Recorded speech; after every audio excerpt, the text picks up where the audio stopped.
City of Stevens Point Common Council meeting, recorded Monday, August 19, 2019.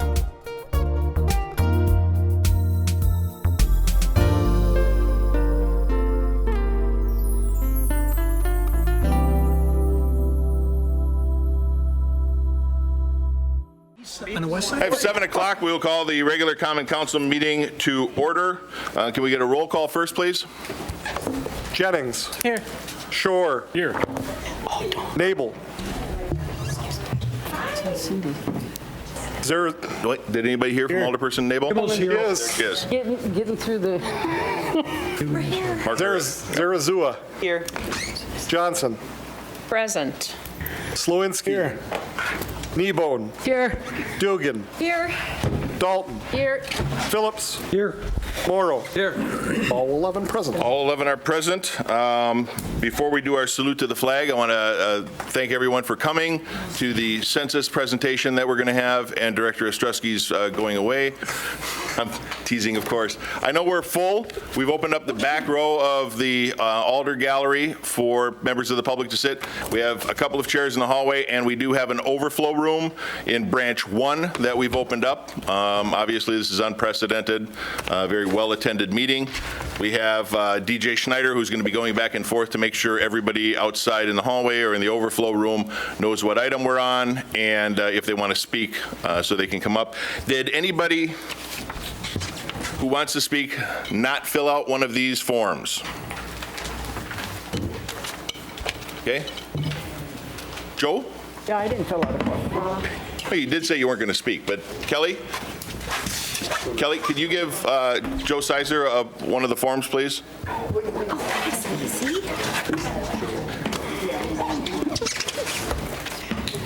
And then while that's happening, if you would join me in standing for our salute to the flag. I pledge allegiance to the flag of the United States of America and to the republic for which it stands, one nation, under God, indivisible, with liberty and justice for all.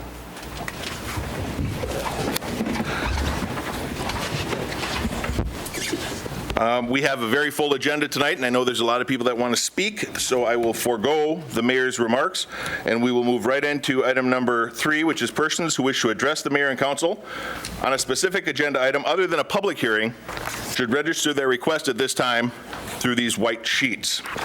Those who wish to address the common council during a public hearing are not required to identify themselves until the public hearing is declared open by me. Last chance on the white sheets.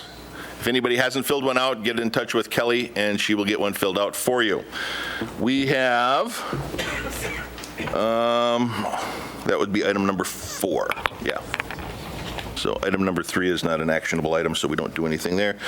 And with that, we will address the persons who wish to address the council and mayor for up to 3 minutes regarding a non-agenda item. Before we do that, are there any alders that would like to take their 3 minutes to address the council and body? Okay, then we will move on to item number 4. First one up, I have Todd Kukan from the Portage County Business Council. Mr. Kukan, the floor is yours. I'm going to slide this a little bit. Thank you, Mayor. Director Ostrowski, could you come down here, please? So one of our rituals of the Portage County Business Council is to recognize our board members, those who have served the Business Council. And Michael had incredibly poor timing in taking on this new job venture down in Texas, besides the fact he's leaving. But our last board meeting was before we knew it, and our next one isn't until after he's gone. So I'm here tonight to recognize Michael for his service on the board of directors.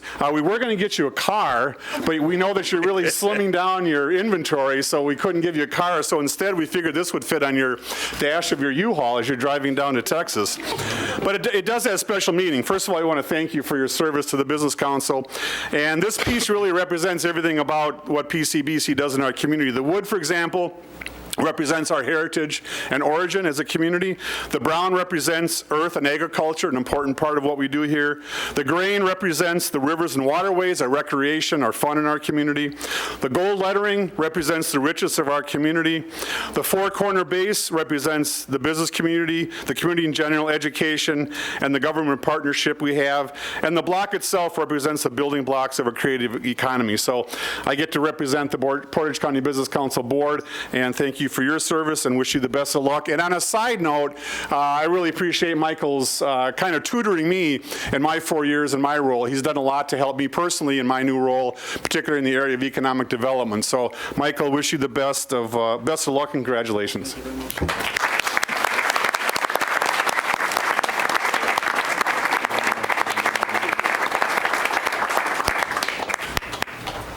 Thank you. And Todd, just so you're aware, I don't think they use automobiles in Texas. I think everything's horseback.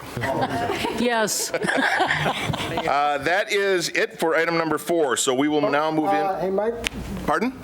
Oh, I'm sorry. signed up for 3 and 4. And I have it. So 3 is not an actionable item. 3 is persons who wish to address the council. We have that through your sheet. Item number 4 is those 3 minutes. So Mr. Gifford, if you would step up to the lectern, name and identify yourself. And I also wanted to be on for item 14. 14, I have you for that. Okay. Yep. Go? Yep. All right, good. This is not related to item 14. As a member of local government at the county board level, Mr. I'd Gifford, like to please make... identify yourself. What's that? Oh, I'm sorry. Identify Bob yourself, Gifford, name and address. Portage County Board, 517 Fieldcrest, in Park Ridge, representing Park Ridge, part of Town of Hull, and the way northeast part of Stevens Point. And I would say, as a member of local government at the county board level, I would like to make a suggestion that is inclusive of all local government levels. My suggestion is that we expand the concept of emergency management preparation or disaster preparation beyond physical types of disasters like physical fire extinguishing drills, drills for flood response, active shooter drills, etc., and begin a multi-level local government response system for financial disaster preparation. As everyone is aware, there's no shortage of news items predicting the next recession. The only question seems to be, when will this occur? When I ran for county board the very first time, just before the Great Recession kickoff, I said at a forum, there's no reason to be optimistic about our macroeconomic situation. We need to prepare for harder times ahead. Well, you can't really win elections with that kind of a pitch, so I didn't win that one. But now I'm on the board, and I've taken part while I'm in office in some important community-wide efforts that deal with the economic situation of our people. The United Way call to action on financial stability and affordable housing gave way to the Community Change Project, as well as the Portage County Prosperity 2040 project headed up by Todd and the Portage County Business Council. And using the United Way's report on income-limited or asset-limited income-constrained employed people, or the ALICE population, I've learned in all of our north central Wisconsin small cities, the percentage of economically stressed households is about 44 to 48%. The biggest drag on our national economy, which makes another recession inevitable, and this can't be blamed on any president, on the Congress, none of that. It's the systemic, chronically low wages of our non-elite working class people. Low unemployment numbers are meaningless if it takes 3 jobs to have 1 income, as one of my college friends in her 20s pointed out with a meme. Likewise, GDP measures are useless if you're not participating in the growth. So we need to be prepared for the impacts that another official recession will have on our ALICE population. So I'm suggesting a multi-governmental level standing economic disaster commission just like a fire and flood and active shooter commission that can later morph into something even greater. Thank you. Thank you. And I do believe now Agenda 4 is exhausted. Did I miss anyone? Okay, thank you.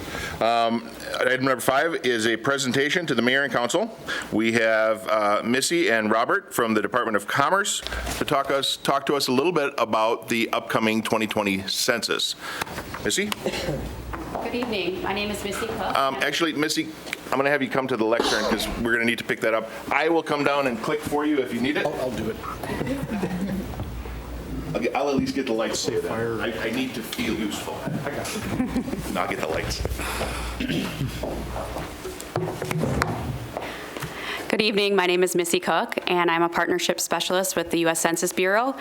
Bob Giblin is our media specialist, so if there are any questions from the media, Bob would be more than happy to meet with you or to take questions as they come up afterwards. We are here there's mainly 3 reasons. First is to give an update on the census since 2010. The second reason is to talk about recruiting. There's plenty of jobs available. And the third reason is to talk about complete count committees. Mrs. Sanders is the regional director out of Chicago, and her main goal is to count everyone once and only once and in the right place. She covers 8 states, and on the next slide it'll show all the states. We have Minnesota, Iowa, Missouri, Arkansas, Illinois, Indiana, Michigan, and Wisconsin. And she does have an open door policy, so on the presentation, which we did send as a PDF, we do have her email address and her phone number. Next. As you are well aware, that it's a constitutional mandate. It is Article 1, Section 2 that the U.S. Constitution requires a head count of every person in every 10 years who reside in the U.S. It's people of all ages, races, ethnic groups, citizens, and non-citizens. The first census was actually in 1779, so we are on our 26th census. There's 2 main reasons why we have the census. The first is that our House of Representatives for each state is decided upon the population. So that is why we count every single person in the United States, and that determines how many House of Representatives that each state has. It's a little bit difficult to see, but on the second image of the map of the United States, you can see there's some yellow states and blue states. The yellow states are states that lost seats in 2010. The blue states are the ones that gained. Wisconsin did not lose any seats in 2010. However, they did lose one in 2000.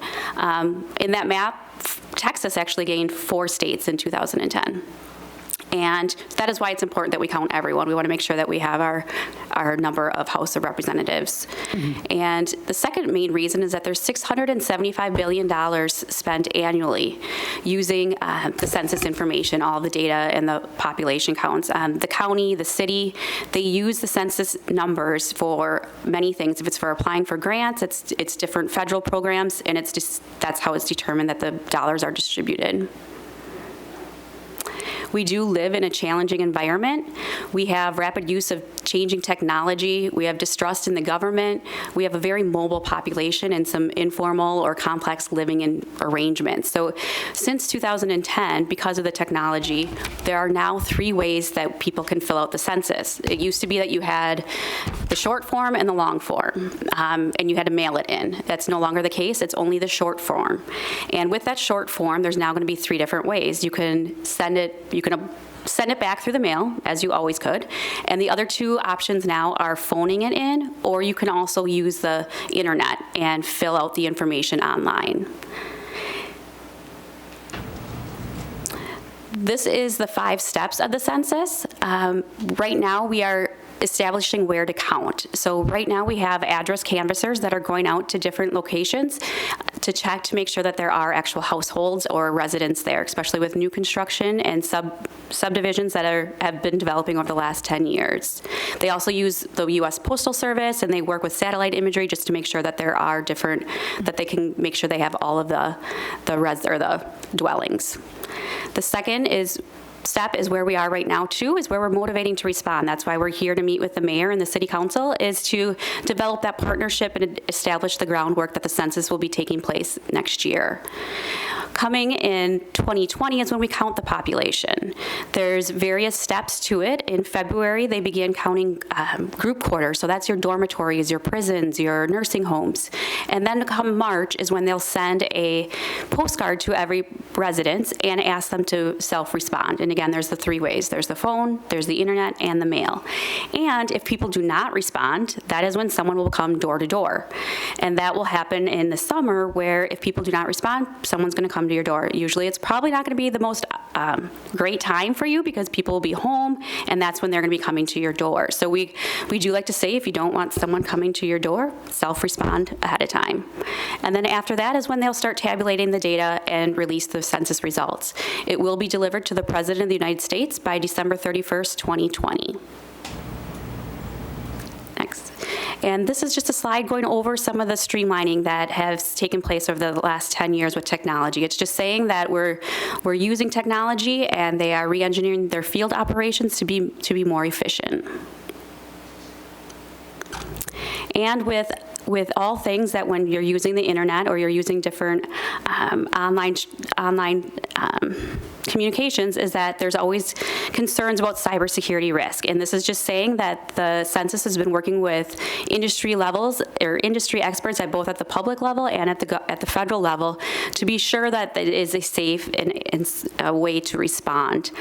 Just so you know, there are no questions that would be identifiable or cause identity risk. You're not asking for your social security number. They're not asking for, banking information. Any kind of confidential information is not on the census. And the second part is that all census employees do take an oath that we will not release any information to others and we take the oath for life. And that is something that the census information is strictly used for data. It's used for statistics and collection, and it is not used by any other agency. It cannot be accessible from anywhere else. As I mentioned, there's 3 reasons why I'm here. The second one is that there's a lot of job opportunities, and we're here to talk about recruiting, and there's jobs available at the Chicago region.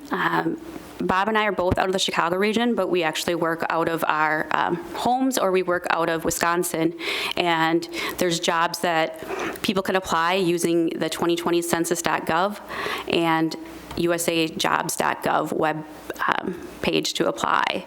And the next slide will go over that even at the local level, there's more opportunities. There's 4 census offices, area census offices in Wisconsin. The Milwaukee one is open, and the Madison and Eau Claire and Green Bay will be opening by the end of this month. Those positions will have positions such as recruiting assistants. Those are people that will go and try to help fill the jobs if they're at job fairs or they're at local events, just to get the word out there that we're looking for workers. And with this being a college town, it is a great opportunity for students to pick up a part-time job, or for anyone. It's very much you can say what hours you want to work or what your availability is, and the average pay for census enumerators or people that are taking addresses and recruiting assistants are around $15 an hour. And on the next slide is that everyone has to apply online, and it's not so much that you need your resume, but they're doing situational questions to try to fill positions based on people's strengths or what they like to do. Here is an operational schedule. So as you can see that in 2019, we're doing the in-field address canvassing. After this meeting, I will be sending an email to the mayor, and it will include a link to see where people are out in your community and where they are doing those canvassing. Beginning in February, as I mentioned, is with the group quarters, and that's with your dormitories and your nursing homes, and I don't believe there's a prison here, but prisons. And as we talked about, in March is when you'll start to self-respond. April 1st is considered 2020 Census Day, and that is kind of using that as a snapshot. So if you're moving between locations, or maybe you have children on one, there's split custody arrangements, that where is that person located on April 1st? Just use that as a gauge to where you should who should fill out the census and list the people. And again, then it's non-response. It's delivered to the president by December 31st. And then by April 1st, 2021 is when the redistricting counts, how many House of Representatives will be delivered to each state. we're working with the communities, we're working with government, we're working with nonprofit organizations, the media, just to make sure that we're engaging, we're educating, we're encouraging people to partner with the census, and that we're working to make sure that people self-respond and to work towards being able to count those that are hard to count, and I'll go into that in a little bit. The state complete count commissions, that's just saying that the states have taken an initiative, they're taking leadership in this, and they have already formed their commissions or their committees, and now we're here at the local level to work with you here. Complete count committees, it can be organized by the county, the municipal, or the community level. From what I understand is that the county has already formed a complete count committee, and that Ms. Johnson is part of it. Am I right? Thanks for mentioning it. Yes, I'm hoping it will be approved next month. I think we've got all the pieces and parts, so we're really excited about that. Okay. So I more than likely believe that you'll be working with the county then on making sure that you have the committee and that you're I'm on county board as Okay. well, so that's my role there. Okay, thank you. And looking to help get the word out. What we want is that we want the communities, the county to be census champions. You guys are the trusted voice in the community, the city councils, the county board, that we can work with the communities to engage people to make sure that they do respond. It's mainly using your resources that you already have. It's not reinventing the wheel. It may be, using your social media. It's just using things that you already have. If it's a newsletter, putting a link on the website, just making sure that we can work together and partner to get the word out. There's different people that should be on a complete count committee. These are just a large handful of different ideas of people depending on where your community is and what you're looking for. Obviously, you'd want someone from the university, you would want someone from education, the nonprofit world, businesses, any kind of clinics or community groups that you would be able to help some of these that are hard to count. And I believe the next slide will be the hard to count. Oh, there's sample topics. That would be to reach some of those that are hard to count, the millennials, the students, seniors, and renters and so forth. The next slide will show you who is, one more. These are the hard to count demographics. So children under 5 was one of the #1 undercounted populations in 2010. They're not sure why, but they do want it. After the fact, they realize they were highly undercounted. So they want to make sure that all the children under 5 are counted.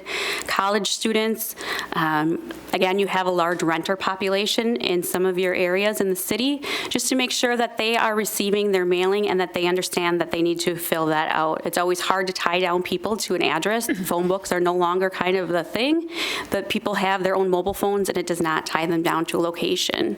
Snowbirds, senior citizens, and millennials, young adults, this will be the first census that they will have to fill out. Right now we're in the engage phase or the gear up phase where we're looking, again, we've kind of talked about this, about educating, encouraging people to respond and that it is safe. There's some census tools that I'll go over quickly. The first one is going to be a male participation rate map. And what the next slide will show you is that in 2010, Wisconsin was #1 for self-response. 82% of the population responded on their own. That means that someone didn't come door to door. And on the next slide, you can see exactly for the city of Stevens Point is that 85% of the people self-responded in the 2000 census, and then it dropped down a little bit to 83% for the 2010 census. What we're looking for is that using the new technology with the internet, the phone, and having the other options and the mail, that the participation rate will go up for 2020. And then this map will show it's a predictive tool. And what the next slide will show you is that I picked one census tract that was kind of the darkest shading for this area, is that it's saying that it predicts that 24 or close to 25% of the population will not respond by themselves. And the next slide will show you it breaks down into the demographics.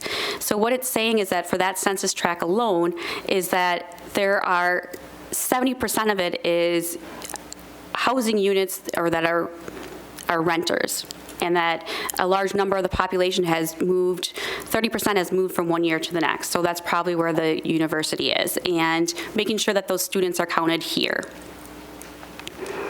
And again, this just goes over the two differences between the maps. One's a historical and one's more of a predictive tool.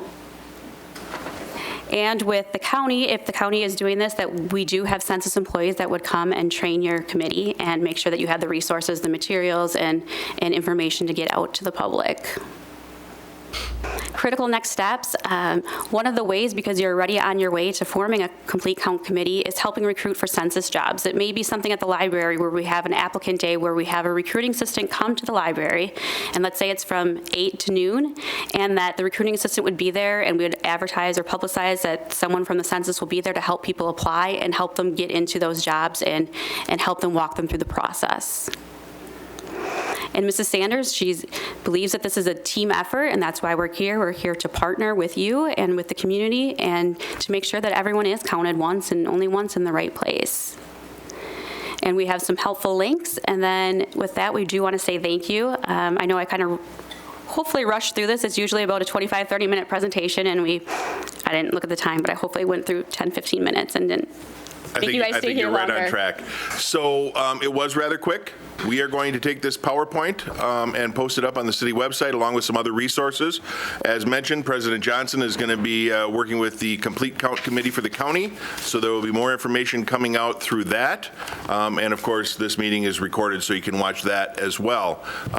In the city, Clerk Petrusky is going to be handling all of the census interaction, but we want to make sure that we do get an accurate count. So it's important that we start early, let people know it's coming, even though you're not going to see anything for a couple of months. We want people to start thinking about it and be aware that when you get that in the mail, it's not junk mail. So take a look at it and make sure we fill it out. President Johnson, if you have a couple of comments, only because you're heading up that Complete Count Committee.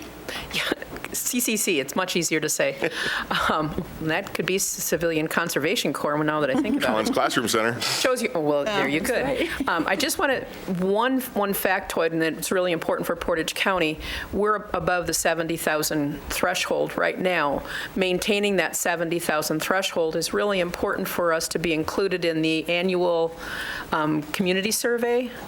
And if we fall below that annual community survey is really important because that is a real-time reflection of where we are as it relates to federal funding.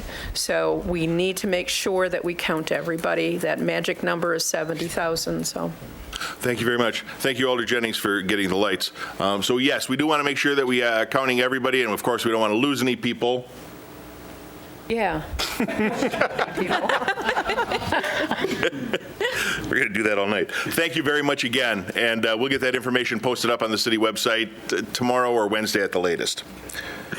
With that, we'll move on to our consent agenda, item number 6. Is there anything any alders would like to pull from the consent agenda? Alder Phillips? I guess I'd like the action of the Plan Commission, August 5th, number 7. Request from Jeff, vacant lot accessory uses. Okay. Is there any other items? Okay, we do have 2 people who signed up. We have some additional information also from Meyer regarding their sign request. Director, do you want to talk about this at all? Go ahead. We also have the representative from Meyer, Carrie Williams. Carrie, yes. If you want to step to the lectern, we can let you speak along with the director in regards to the change in request. Go ahead. I'm Carrie Williams. My address is 21 Evergreen Avenue, Arlington Heights, Illinois. I'm with Greenberg Farrow. I am Meyer's civil engineer that are representing the project with Meyer. I attended the last meeting for the Plan Commission with Ashley Mack from Meyer, and she did go over a few things and Meyer's concerns for signage and a very competitive market right now with grocery store. Meyer is 60% grocery, 40% retail, just so everybody knows. Very similar to Walmart. So since Friday, you have the new light, you have the night view image of what the sign will look like. It's a pylon sign. It's got 8 panels for tenants below the Meyer. Meyer would be on top. Meyer's 99 square feet signage. It's got the white background, that's Myers Proto, typical branding of their company. The other 8 panels below would be opaque in background, and the white lettering would advertise and illuminate just the lettering at night for the tenants. So basically, Meyer is requesting and asking for consideration for just 1/3 of the sign, which is the Meyer sign, to be illuminated, which is their proto, and then the remaining 2/3 would be the recommendation of staff to be opaque background.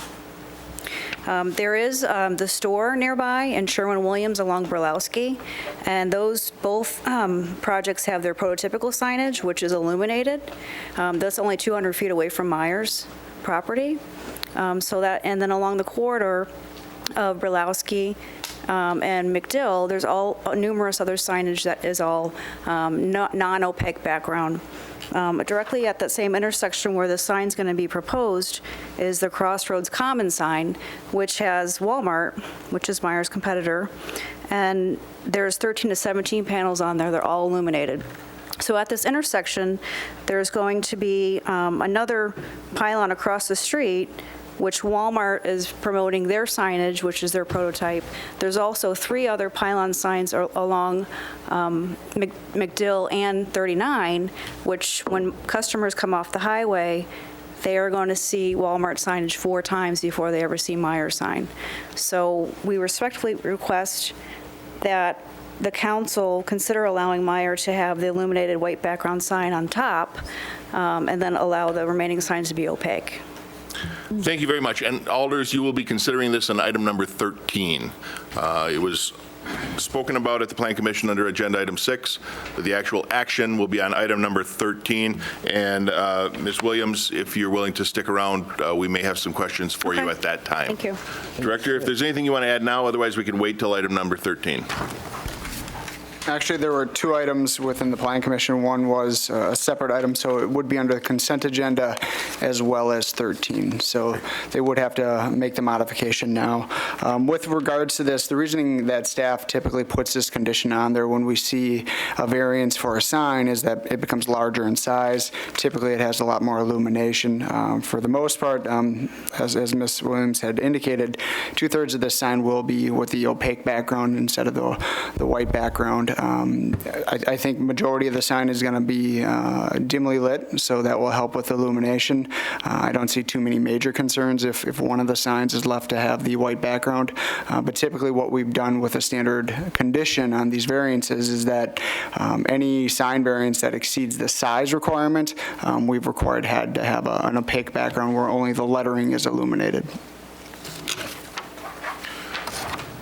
Okay, so to do that, if the council wishes to change the decision or recommendation from the Plan Commission, we would also pull item 9 for further discussion. Is there anyone who wishes to pull item 9 for further discussion from the Plan Commission? Alder Slawinski, we'll have that pulled then. So before you is the consent agenda with the minutes of the Plan Commission from August 5th, items number 7 and 9 pulled for further discussion. If that is everything, then I would entertain a motion to accept the consent or approve the consent agenda with those 2 items pulled for discussion. President Johnson, moved. Motion to approve the consent agenda with the 2 items pulled. Thank you. Seconded by Alderperson Morrow. Any discussion there? Alder Kneebone? I just want to clarify that item 10, the other request from Myers Stores for the sign variance isn't going to be, was that Director, do we need the sign? Because that one talks about exceeding the wall size. the other That one doesn't need it? smaller one? Going to be okay? Okay. Okay. So we don't need to pull that. Okay. If you are in favor of the motion to approve the consent agenda, you'll vote yes. If you're opposed, you'll vote no, and the clerk will call the roll. Morrow. Aye. Phillips. Aye. Dalton. Aye. Dugan. Aye. Kneebone. Aye. Slawinski. Aye. Johnson. Aye. Zarazua. Aye. Nabel. Aye. Shore. Aye. Jennings.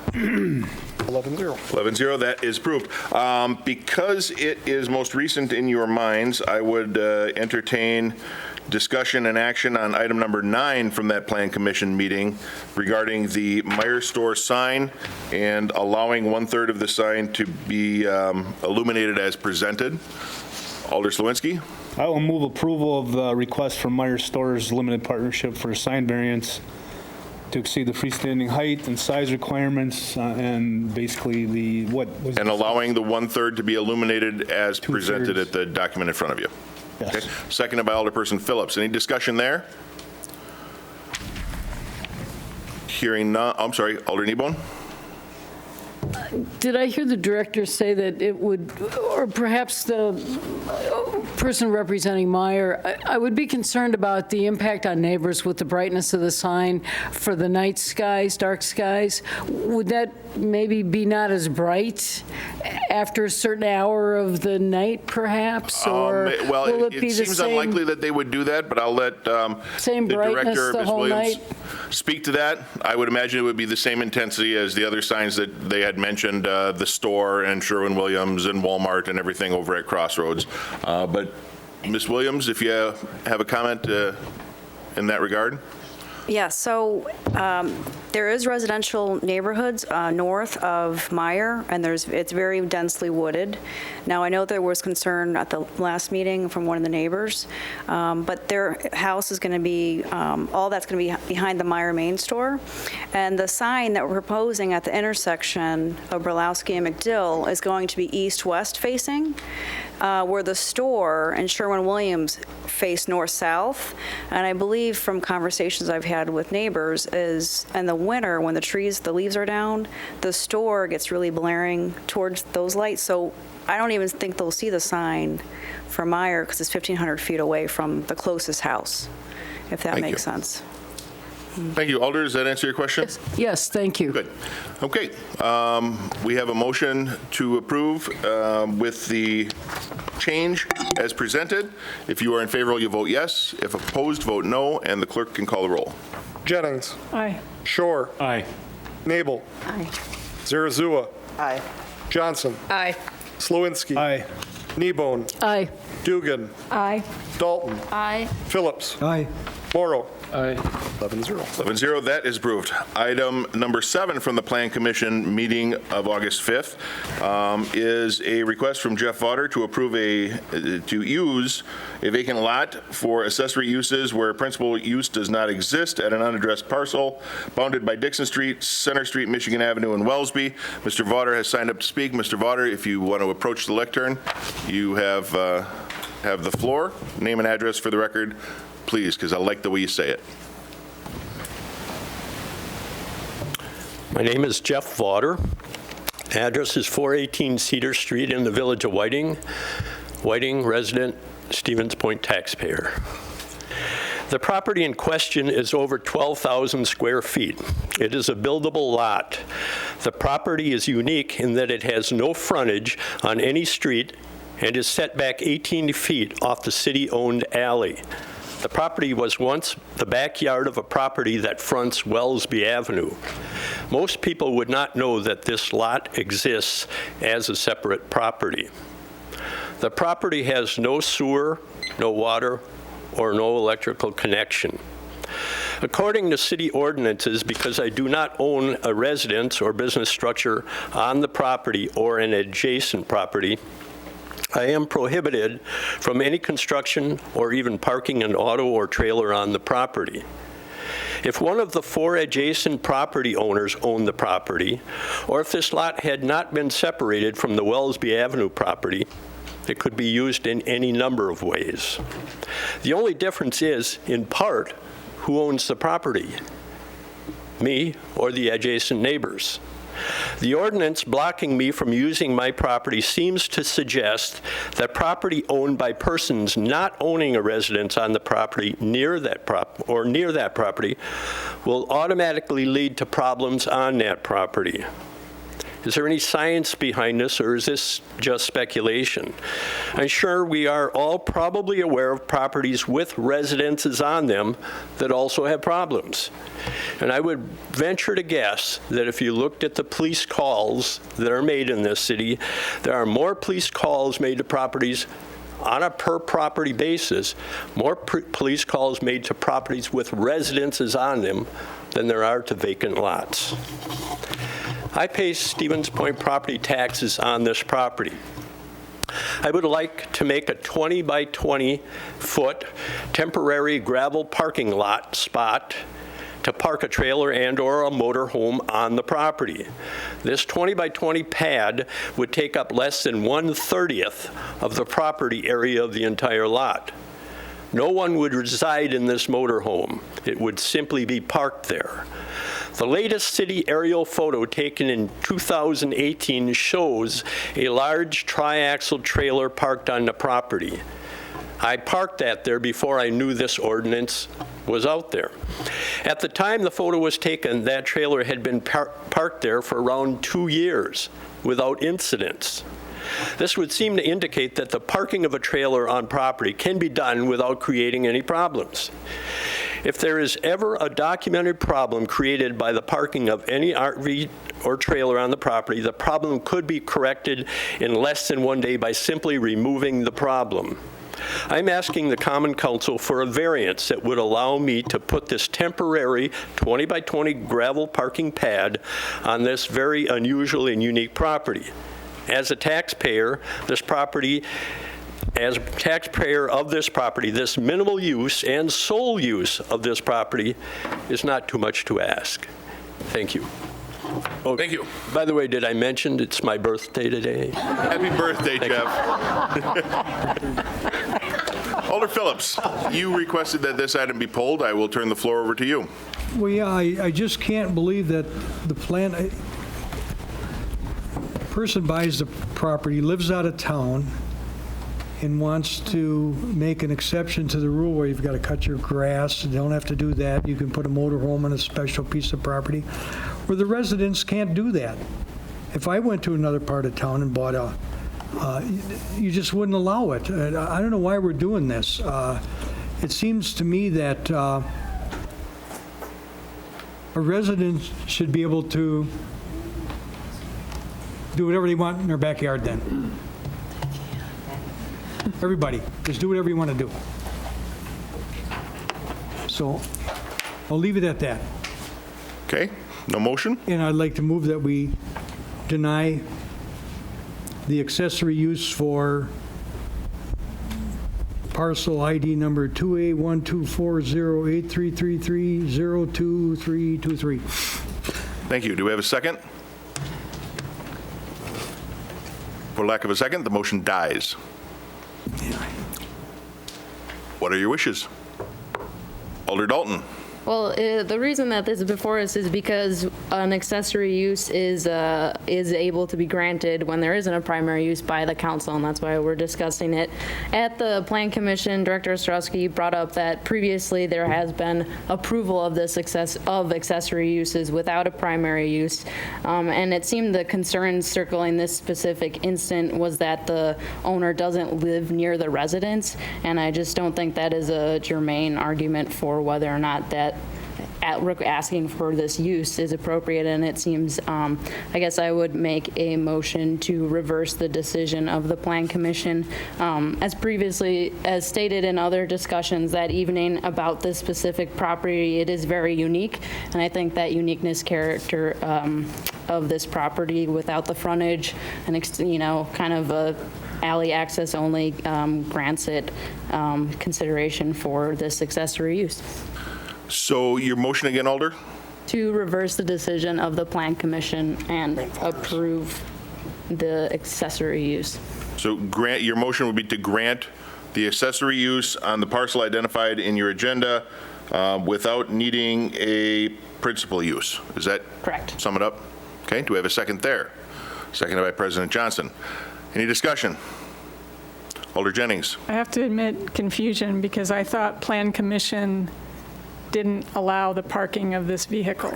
So therefore, Alder Phillips' motion would have been consistent with what Plan already stated. And Am I correct on that? It I looks like believe the so, clerk- yes. Yes. But we didn't get a second on that motion. I didn't understand. So Sorry. he would have been motioning to do what was right on here. Yes. Then I would second it. But it was pulled for further discussion, so no action was taken on there. So you have to act on that separately. Alder Shore? And if the motion on the floor is voted down, that will be the effect. Right. Correct. Okay. Got it. Any other questions? Because I didn't realize there was confusion there. So the motion on the floor, made by Alder Dalton and President Johnson, and correct me if I'm wrong, is to allow the accessory use on the parcel identified, and I'm not going to go through the number again, that's outlined in your agenda, without having a principal use, contrary to our current ordinance. Okay? If you are in favor of allowing that, you're going to vote yes. If you are in opposition to that, you will vote no. Is everybody clear on what you're doing? Okay. Alder Slawinski. I just have a question regarding if this motion that's on the floor were to be approved, and there seemed to be an issue with the motorhome park there. I know at the Plan Commission there were some concerns from the residents, squatters, rodents. If there's an issue that's brought forward after this is approved, what are the steps to, I guess, pull this back, or? Guess I would leave that up to the director. Is there going to be But some it would sort be of conditions, I guess, on this? Right now, there aren't any conditions. Okay. Right, so if you wanted to attach conditions, I think that would be appropriate. While I did state we have approved these in the past, there have been circumstances where the owner of the property is within the neighborhood or close to the property that the accessory use is going on. I think opening this up to allow accessory uses on residential lots within the city with no principal use opens up a can of worms and can cause problems from a code enforcement standpoint because that owner typically is not going by the property every day, taking a look at it, making sure everything's in order. Typically, like I said, what we see is residents who live near the property asking for that exception. Since I've been here, I think we've granted one or two, so it isn't widely used throughout the city. Thanks. Okay. Is everybody clear on the motion still? Okay, we would be allowing the use with no conditions. Clerk, would you please call the roll? Morrow. No. Phillips. No. Dalton. Aye. Dugan. No. Kneebone. No. Slawinski. No. Johnson. Aye. Zarazua. Aye. Nabel. Oh. Shore. No. Jennings. No. Sorry. 3-8. 3-8, the motion fails. City Attorney, because we have not taken action on this yet, what is our course of action? It was pulled for further discussion, so it is neither approved nor denied at this point. It's just So my initial thought would be you had a decision on this by the staff at the department level. There was a request for that decision to be reviewed, and barring action by the council to overturn that decision, it would stand. Is that your understanding, Michael? I'm staring at the section of the zoning code as we speak. Right. And in the event of no action, the zoning code would still remain in effect, which would prohibit it by ordinance. That's my understanding of it. I just need some confirmation. Okay. Logan, are we okay with that then? so, yeah, I think so. And if we were to find, a week from now that there's some sort of procedural element that says otherwise, that could certainly be revisited at a later date without any sort of harm. Sure. Okay, so I will explain things. If someone still wants to make a motion, you certainly can. However, no action, if you do not wish to allow this, is appropriate. Our current zoning code prohibits this use. So it is not granted by default, by ordinance. By not taking action, the action was to allow it. The Plan Commission chose not to allow it. The council just now had a motion to allow it. voted down, that means that you chose not to allow it, which is already in our ordinances, so you do not need to take any further action. It is currently disallowed by ordinance. Okay, is everybody clear on that? Knowing that, we already had a motion to approve, and that can't be reintroduced, but is there another motion that someone would want to make? Okay, then we will move along, and that request is denied. The next item is item number 7, and that is a public hearing for special assessments for portions of Woodland Street, Amber Avenue, and Windy Drive for the installation of a sidewalk project, 19-08. Director Badoon, did you want to talk about that at all? The sidewalk special assessments, or Comptroller Treasurer?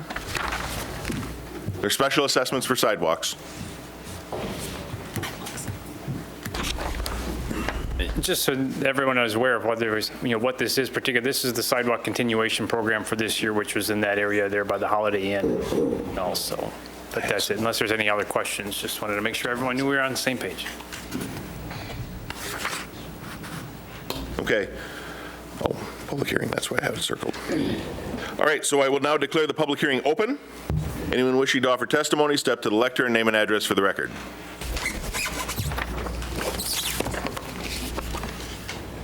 Taylor, could you check with DJ to see if there's anybody in the overflow room? Check, Taylor, just check out the door. DJ should be out there. Ask him if there's anyone in the overflow room that wishes to speak. We're good to go. Public hearing remains open. And for the third time, the public hearing remains open. Seeing no one wishing to speak, I will declare the public hearing closed, and we will move on to item number 8, which is a final resolution on the above. Alder Kneebone. Being as how this is not only in my Alder district, but in my immediate neighborhood, I would move to approve the special assessment for portions of Woodland, Amber, and Windy. One comment I would make is that for one time, there's not a single residence involved. These are all businesses, and it links Brookdale to Aldi to Fleet Farm to some of the great restaurants out there.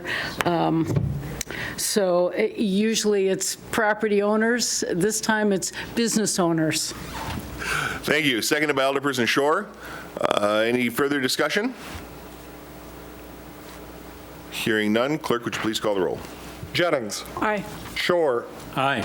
Nabel. Aye. Zarazua. Aye. Johnson. Aye. Slawinski. Aye. Kneebone. Aye. Dugan. Aye. Dalton. Aye. Phillips. Aye. Morrow. 11-0. 11-0, that's adopted. Item number 9 is an ordinance amendment for Chapter 3 regarding officials, boards, and employees. 3.56, creation of an administrative appeals board. Logan, did you have anything you want to add on this?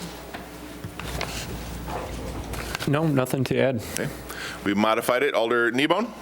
Yes, as the chair of the Public Protection Committee, this would most likely affect. I'd like to move to postpone this until after we've gone through our budget process, so probably the November meeting.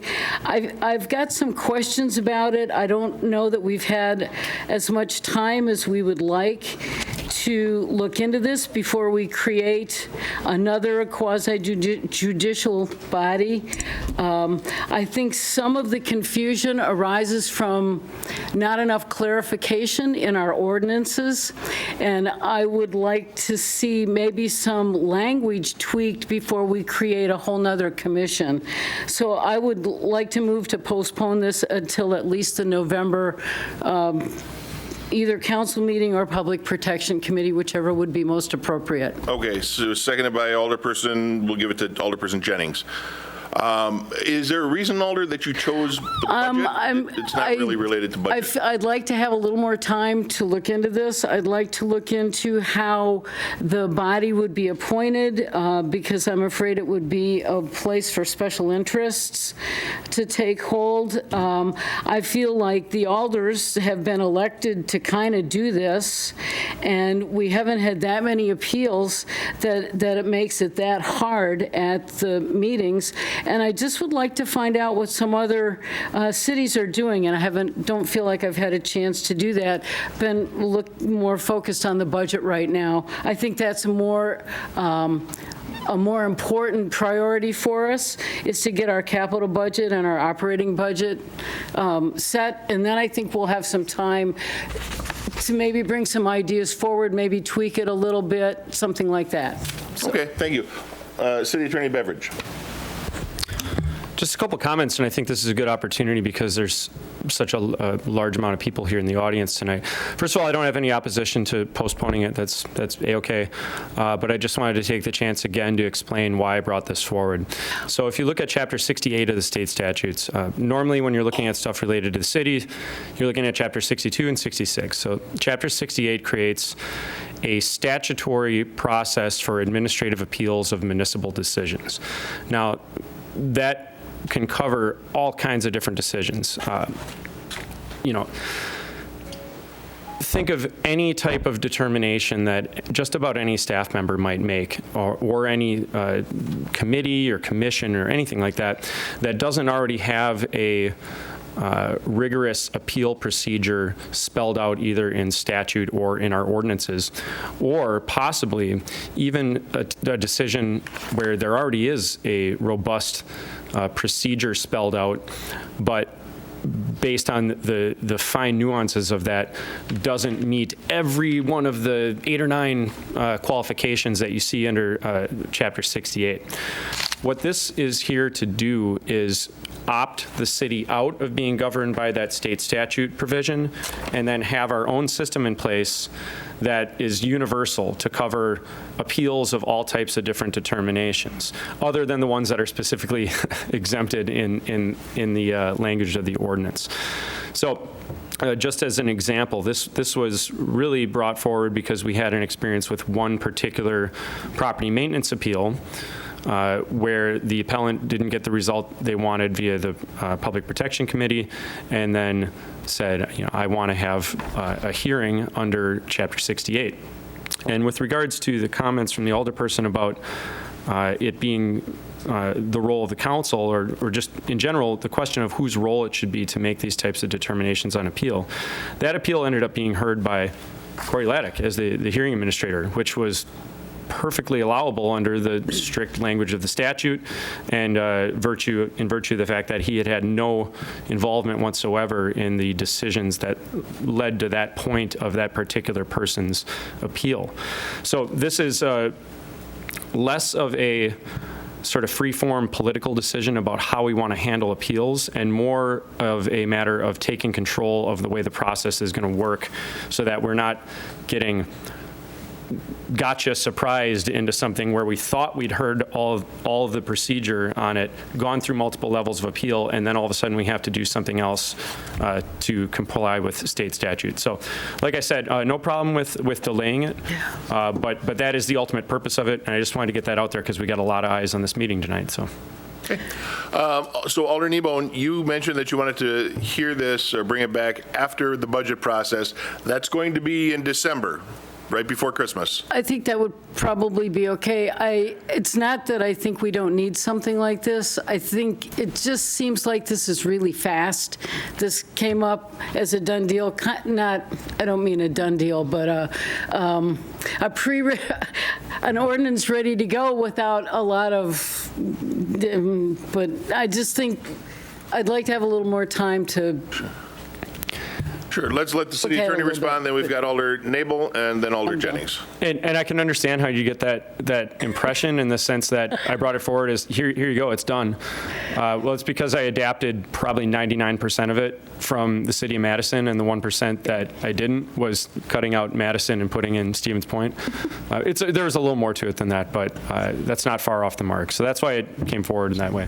And a lot of the proposals that we bring forward, too, are starting points. Yeah. That doesn't mean it's a done deal. That doesn't mean that's even the preferred option, but we have to start somewhere when we bring something forward like that. Alder Nabel?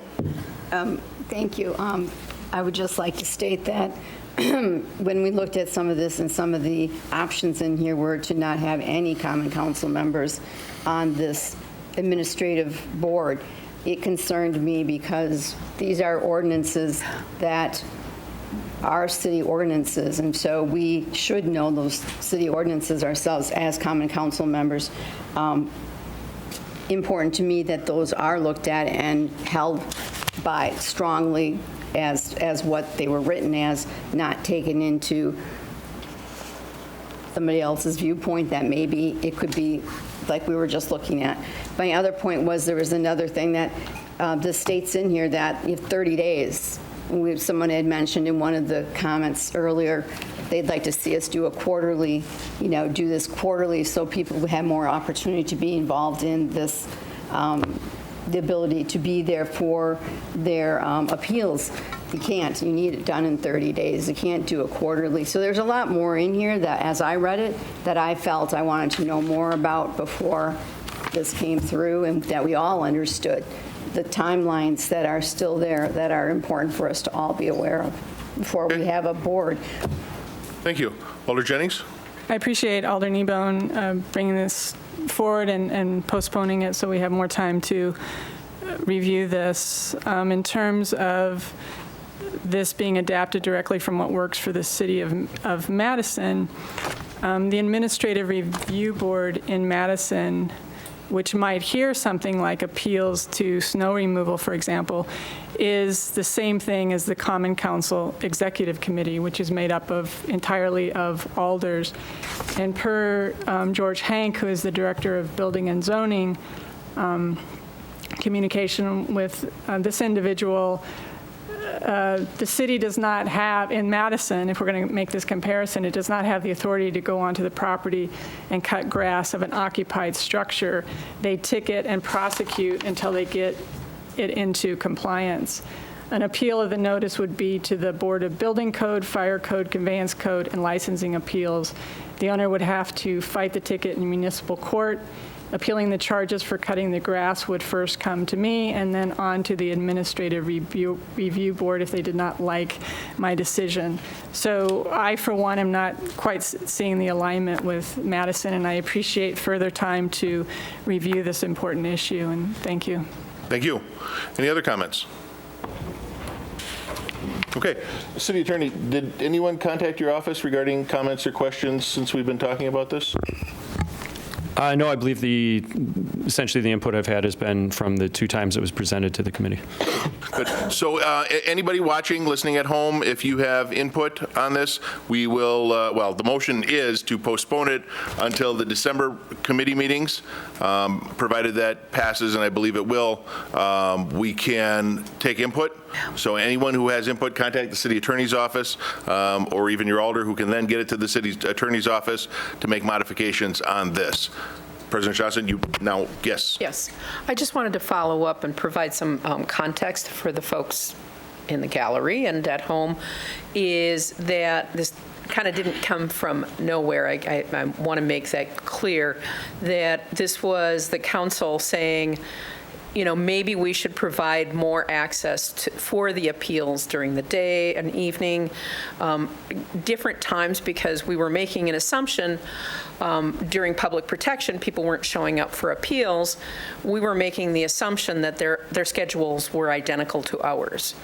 And that is obviously a poor assumption. So therefore, the charge was, could we do something different to have a little more flexibility, meet at different times, and create a different sort of administrative structure for that? So I just want people to have that context. Quite right. Thank you.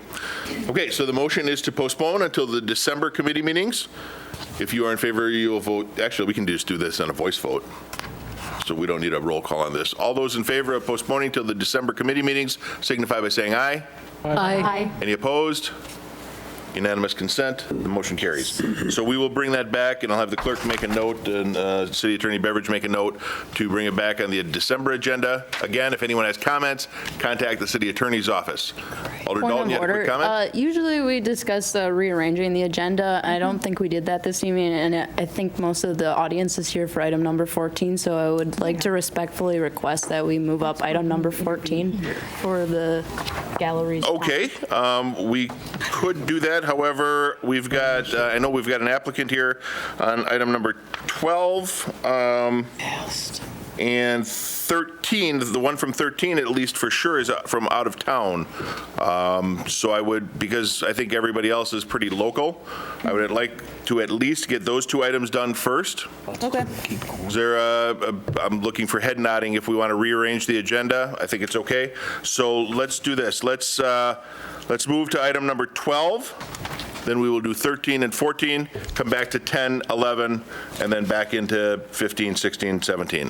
Is that acceptable to the alders? Okay. Yes. Any objection to doing that?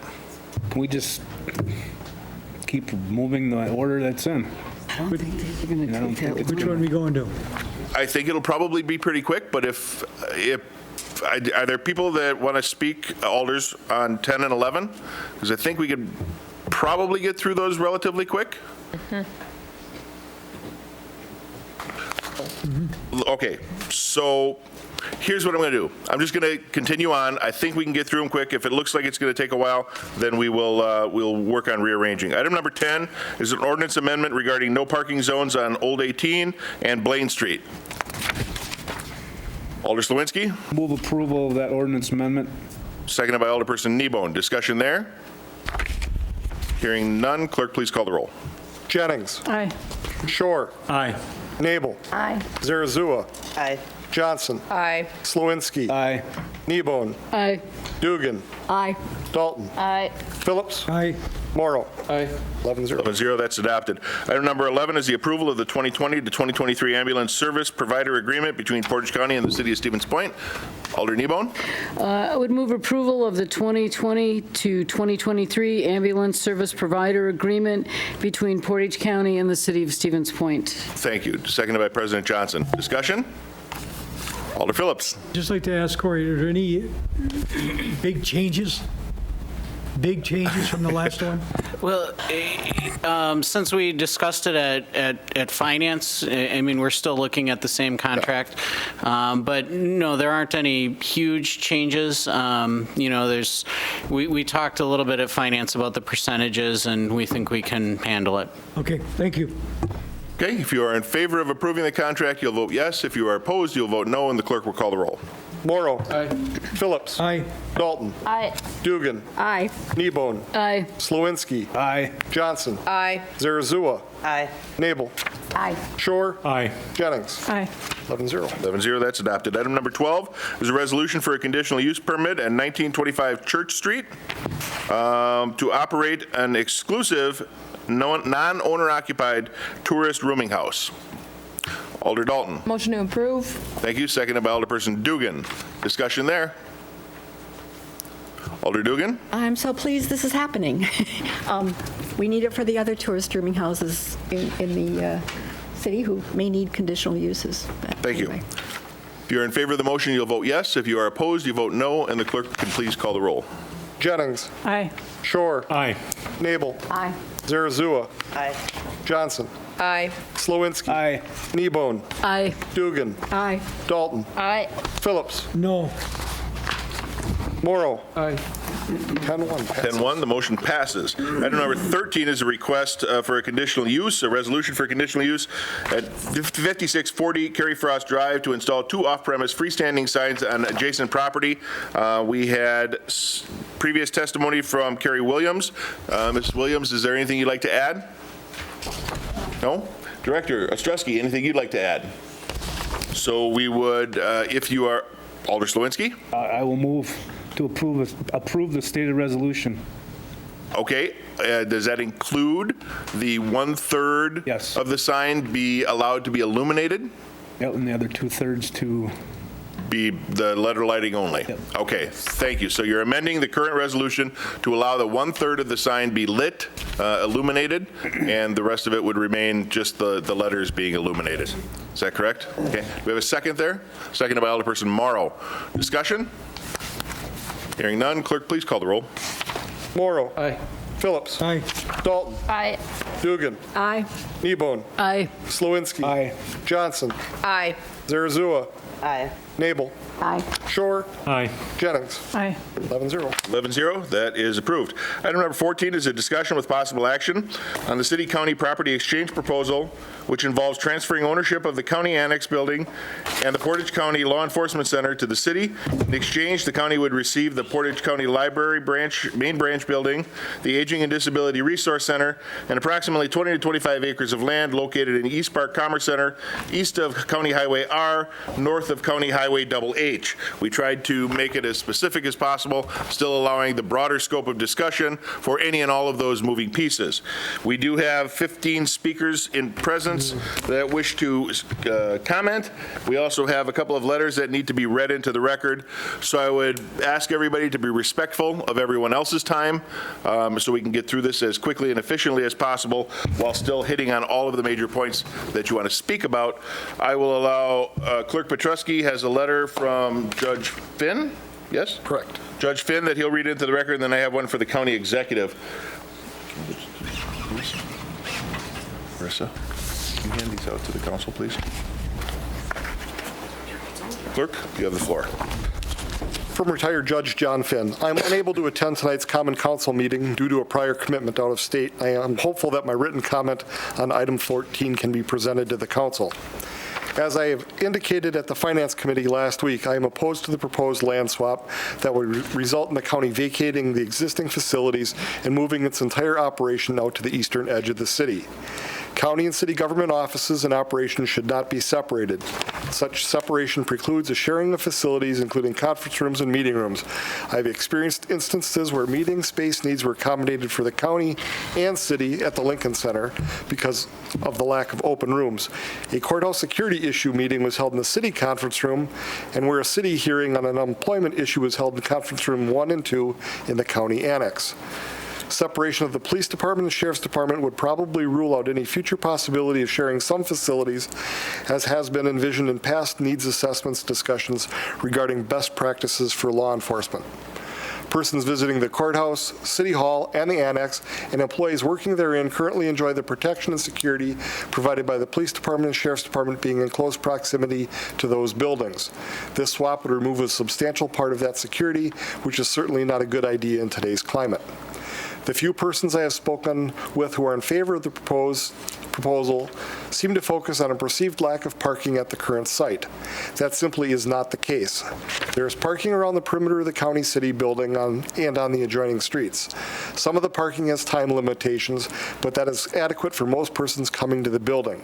Those who need to park beyond those time limits can get a temporary permit from the county clerk and for many of the other government offices.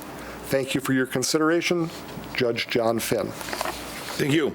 And it's my understanding that the County Finance Committee met earlier today.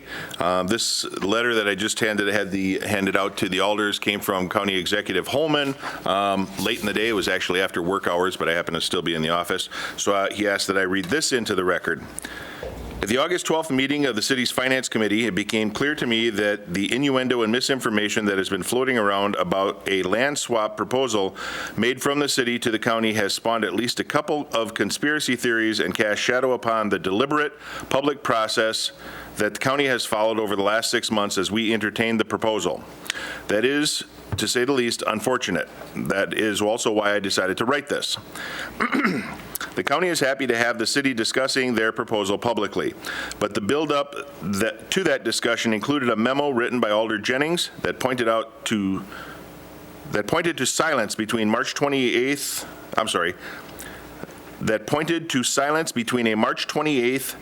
public information meeting held at the county annex and the June 18th county board meeting. The public record shows that in the March 28th through June 18th timeframe, the county held 2 Space and Properties meetings and 2 county board meetings where information was presented, the topic was discussed, questions were answered, and the next steps were communicated. That does not include the numerous meetings I held and continue to hold with members of the public who have reached out to discuss this issue and to share their various points of view. 5 publicly noticed information meetings with an accompanying press release were also held around the county between April 26th and May 9th in order to get public input on the unrefined ideas surrounding the city's proposal. This has largely been left out of the conversation and much to its detriment. Alder Jennings' memo also stated that and this is quote, Common Council first learned about the idea during a closed Finance Committee session on March 11th, unquote. The city's website and records of the minutes show that on February 18th at about 8:30 p.m., the council voted to move into closed session to quote on the following: A, relating to negotiations between the city of Stevens Point and Portage County for future facility needs and locations, unquote. Every alder present voted aye. While we can't know what was discussed in the closed session, the public notice indicates that the topic of discussion would be about the potential proposal. In fact, the county had been doing the same thing as the city by taking the proposal to its decision makers for their input before moving forward. Does it matter that the city council or county board reviewed the proposal prior to the joint press release on March 1st? Yes. So how? If either the city or the county had expressed their opposition when the proposal was brought to them, there never would have been a joint press release, period. The county wouldn't have moved forward if that was the case. Many might not realize it, but nothing happens without the approval of our legislative bodies. That is a part of the system of checks and balances that govern the process. So it's disconcerting to me that some seem to think that a proposal was already written in stone and without involving a city council or county board. And to anyone that believes that spending money on a conceptual or design phase leads to some sort of inevitable project or point of no return, I'll simply point to the county's trophy case full of high-cost, no-return case studies and architectural designs that have gone nowhere over the last 20 years. I've been in this position for 16 months, and it didn't take me long to recognize that we need to create more opportunities for constructive dialogue and actually talk to each other and the public instead of relying upon hearsay and innuendo to try and understand what the other is doing. The public's understanding of a given issue depends on our ability to communicate clearly to them and to each other as best we can and with all of the avenues that we have available to us. There are certainly difficulties with getting public engagement on any issue, but we provide public notice of meetings and try to create additional opportunities to receive public input. That's why I also made a point of putting everything relating to this issue on the county's website, on the homepage, and under current projects, under the current projects links in the section titled In the Spotlight. If you haven't had the opportunity to review that information, I encourage you to do so because these conversations around the county infrastructure will continue regardless of whether or not a proposal from the city is on the table. To be clear, the dialogue I am calling for and will continue to call for provides plenty of room for disagreement, but it implies a back and forth that is intent upon finding common ground solutions that everyone can feel part of and mostly agree with. Debate, on the other hand, requires a clear winner. The approach tends to generate the kind of opposition that, more often than not, creates the environment of that dysfunction, delay, and dismay that can thrive in. We deserve better, and we all have choices to make in how we interact with one another. At the end of the day, there is a very hard truth that I will continue to remind everyone of. The infrastructure issues at the city and the county don't care about one proposal or another, or if we disagree on what to do about them. These problems will worsen until we resolve them. As I noted at the June County Board meeting, my agenda is and always has been progress on these issues. Whether the county and city work together is immaterial to me, but I think the proposal was worth exploring, and I wholeheartedly believe that a stronger future for everyone in Portage County is achievable if we can work together more often and build the kind of trust we need in order to tackle the increasingly difficult issues of the day. And that again was from County Executive Chris Holman. So, again, we have 15 speakers registered to speak, so I would ask again that you all be respectful of everyone's time. If someone says something that you agree with, and you can surmise it by saying I agree or disagree, or I am opposition, or in favor of, you can certainly do that. First one on the agenda is Dave Laddick. Please state your name and address for the record, and if you are speaking in any other context, county board supervisor, attorney, or anything else. Correct. Okay. Dave Laddick, 4517 Nicolay Avenue, Stevens Point. I'm District 7 supervisor for the county within the city limits. So, of course, my position here, I have to take my constituents in consideration, but also have to represent the whole county. We take Portage County, we can just about every resident would fit inside Lambeau Field. We realize that we have to work with the Common Council because we have to have any kind of facility that we would build within the city limits. So you guys are the offensive team on the field. So, but we have to consider more people than just the 10 or 12 block radius within downtown. Chair Haga wanted to be here too. He was sitting here for a while. We had another meeting at 8 o'clock, so he had to leave. Chris Holman was not able to be here because he's out in Amherst at another meeting. So I mainly came here just to hear the discussion so we know how to move forward. We want to find out from the Common Council if you're going to approve or deny this tonight, where we can go. Like Chris said, we spent a lot of money on planning and studies, and they all get dust collected on them. And I'm worried that if we don't do something pretty quick, it'll be another 20 years going by. I think we all realize that something needs to be done with the jail. I mean, that's pretty obvious. Whether we do something with the courts or the other law enforcement center or other government services, it's going to be one at a time, and it's going to be something maybe pieced together over a certain number of time. I don't think we're going to be able to do everything all at one time. I know at one time the city had offered, I believe, the county the library, but that time at the county supervisors at that time decided to pass on that.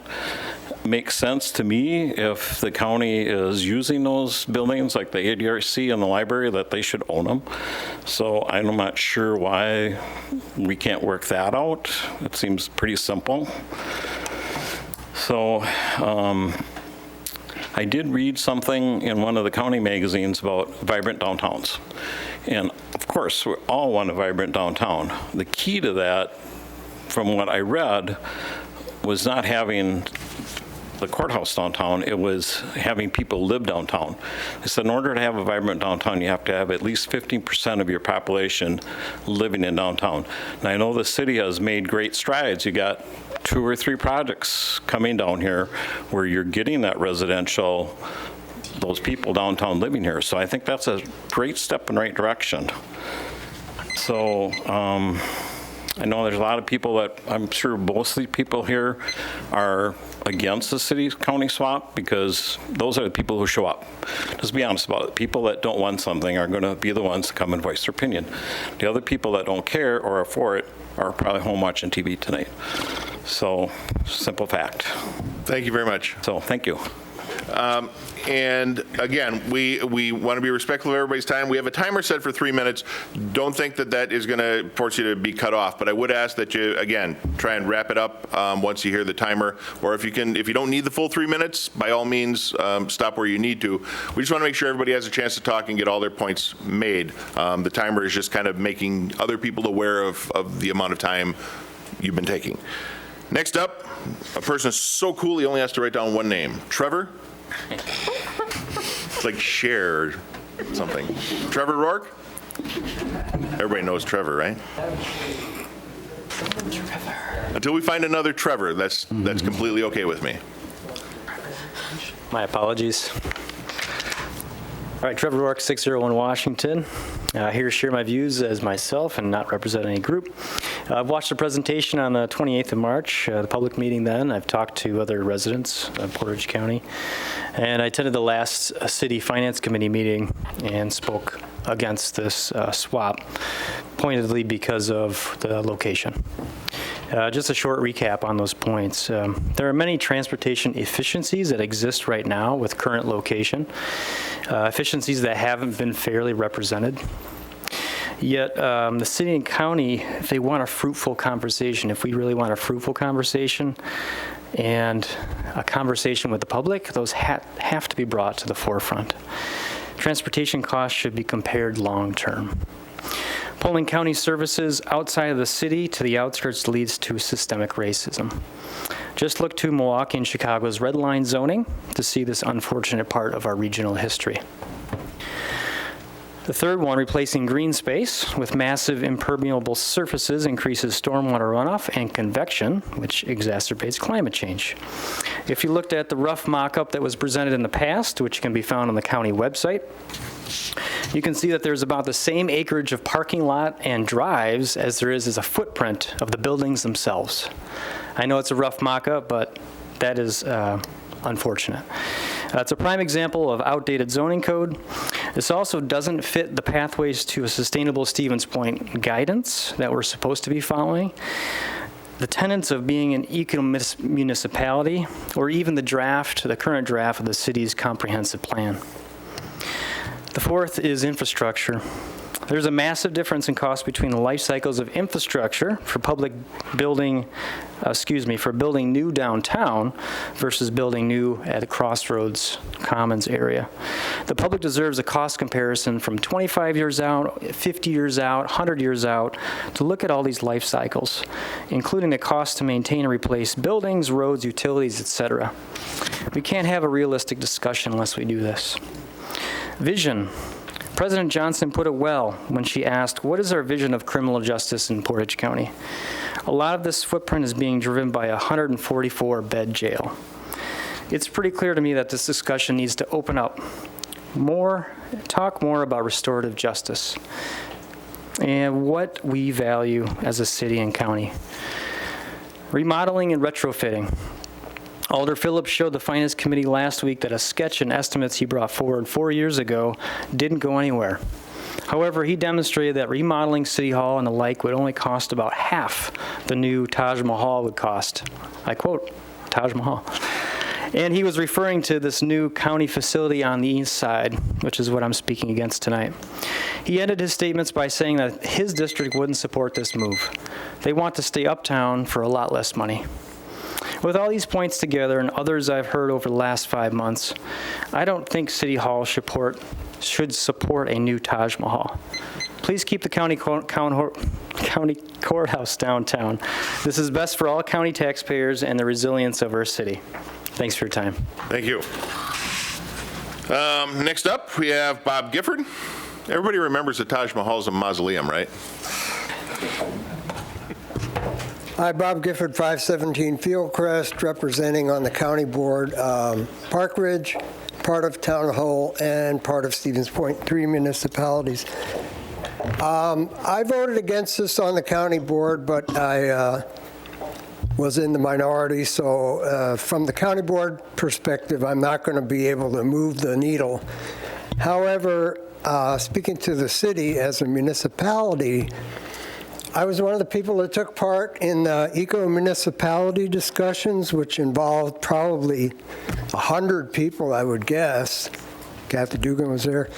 And many of us used this book, The Natural Step for Communities, How Cities and Towns Can Change to Sustainable Practices. And this is a framework, a system of thinking about sustainability. So it's not just a greenwashing brand, trademark thing. It's a concept of urban design that started actually in Sweden. But anyway, I'll cut to the point because I want to keep it under 2 minutes. Following on what Trevor said, in this, there's 4 system conditions of sustainability, as they put it. And 2 of them, I think, are violated by this project. One of them, the third system condition, eliminate our community's contribution to encroachment on nature, e.g. land, water, wildlife, forest, soil, ecosystems. Instead, redevelopment of existing sites and buildings before building new ones, building from the inside out, the core of the city. Development and infrastructure policies that leave open space, forest, and habitat preservation. Reduced water usage and recycling, of course. The fourth one is, I think, the most important one. To meet human needs fairly and efficiently. Now, this is a social justice aspect of sustainability that almost nobody talks about. It's not just about having enough resources to do stuff. So they list things like affordable housing for diversity of residents, locally based business, food production, using waste as a resource, participatory community planning and decision-making, and community-based economic development. So what I think we really need to think hard about whether we want to develop a second downtown for Stevens Point and try and have a city of this size with 2 downtowns. Because I sit on the Transportation Planning Commission, or Coordinating Committee, and I keep bringing up, and a lot of people keep bringing up, the lack of mass transit to move around our elderly, disabled, poor, and young student populations. And moving all of this county stuff out there is going to exacerbate that problem. So it becomes kind of a social justice thing. Yeah, you could say, well, maybe those people could just call Uber and Lyft and get a ride out there. But if you're living in an economically stressed household, as I mentioned before, stuff like having to call Uber and Lyft is actually a major thing. And if we have people trying to visit their family in the jail frequently, they've got to make a lot of trips from the low-income neighborhoods out to that area. So in closing, I would say we need to keep thinking about this a bit longer from this aspect of sustainability. It's not just a brand or trademark. It's a whole system thinking thing. Thank you very much. Al Haga? Did Al leave already? Yeah, he had to go to another meeting. So Al's not here? Just want to. He had a meeting. He had another meeting? Okay. Rose Juris? Rose?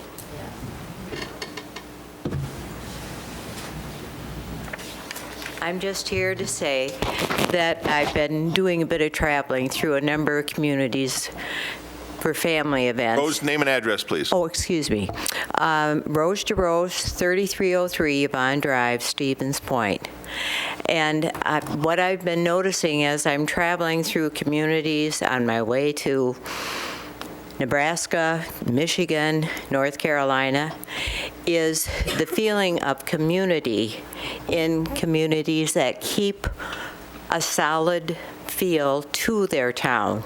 It's not spread out all over. When it's spread out all over, you lose that feeling of real community. And I'm afraid that this will have that happen by moving these facilities out there. And I know from where I'm located, from my home out there, it's 3 miles. And I think, gee, I didn't realize it was that far. Well, the people who are on the north side of town and the west side of town, it's going to be a lot farther for them to make tracks out there. So I'm not in favor of it. Okay? Thank you. Will Stites?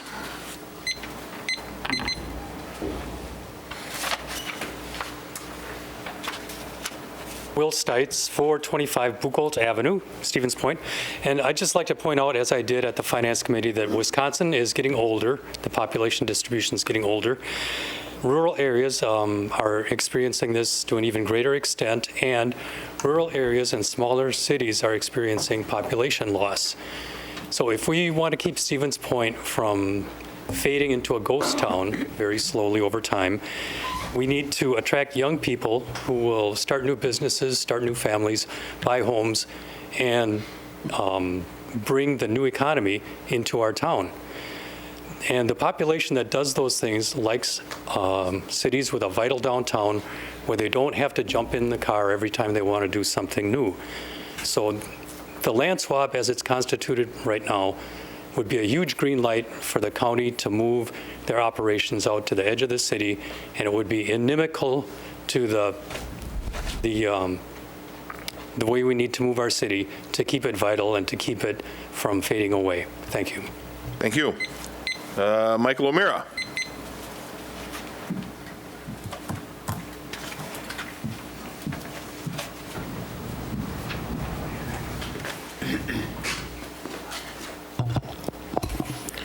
Michael O'Meara, 1809 Clark Street, Stevens Point. I'm going to address a different issue. I think that the social justice stuff is real important, but what I'm going to talk about this evening is what we're trading. We are going to give up the Lincoln Center and the library and this facility. In exchange, we will, and 25 acres or 30 acres, whatever. And in exchange, we'll get a jail that hasn't worked very well and the annex. The annex probably would be a good city administration building. But do we really want the jail? It was built as a jail. It's reinforced concrete with steel doors.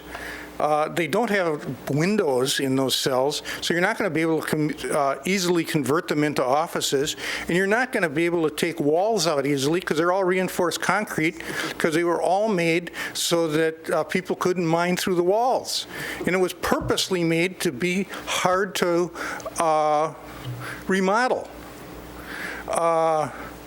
That's a white elephant. And I don't think it's something we want to own. I certainly don't want to own it. It's a necessary evil, and the county owns it, but I don't think it would be like me buying a dump truck because I'd like to have one in my driveway. It might be nice to own, but it doesn't have any utility for me. The other thing is the exchanging the library and the Lincoln Center. I understand why the Portage County Library and the Portage County deals. It would be nice if the county owned them. However, the county board could move them out of the city at any time they wanted. And I think those two institutions really add to our community. And I would hope that we would try to keep control so that we ensure that they stay in our community. I think that's an important thing. Thank you. Thank you. Tom Brown.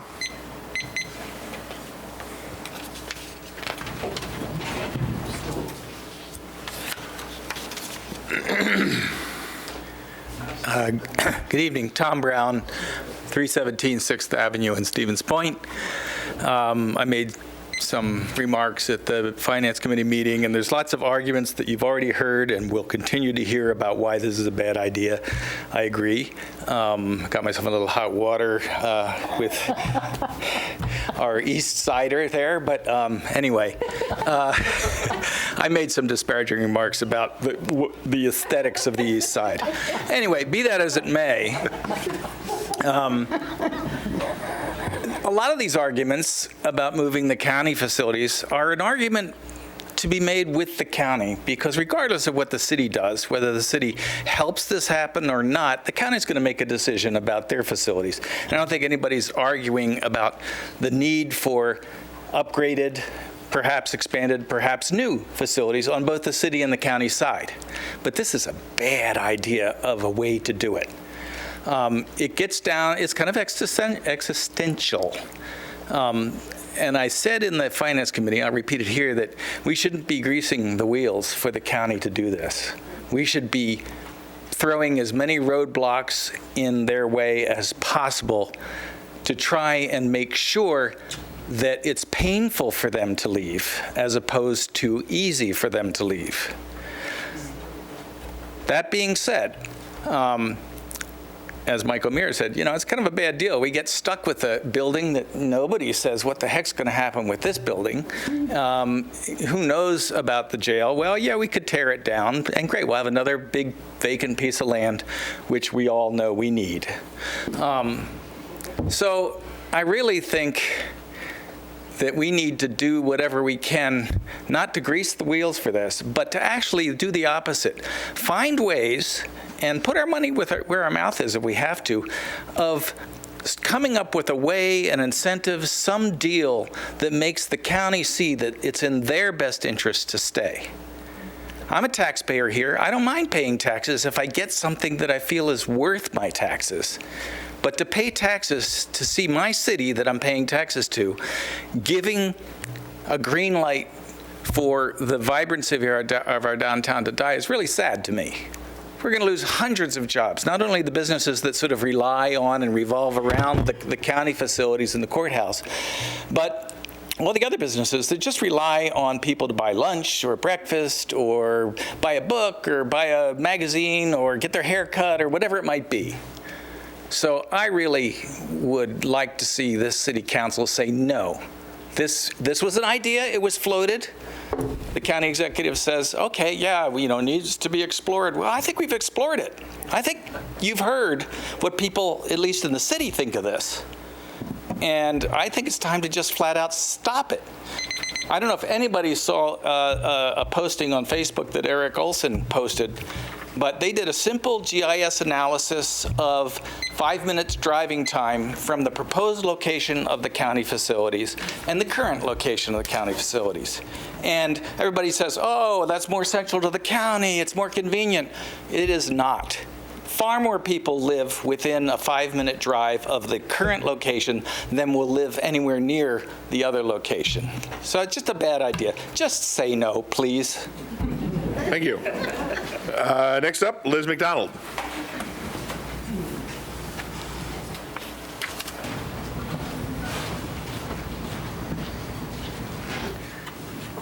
Liz McDonald, 1760 Strongs Avenue. I really agree with everything that's been said so far tonight.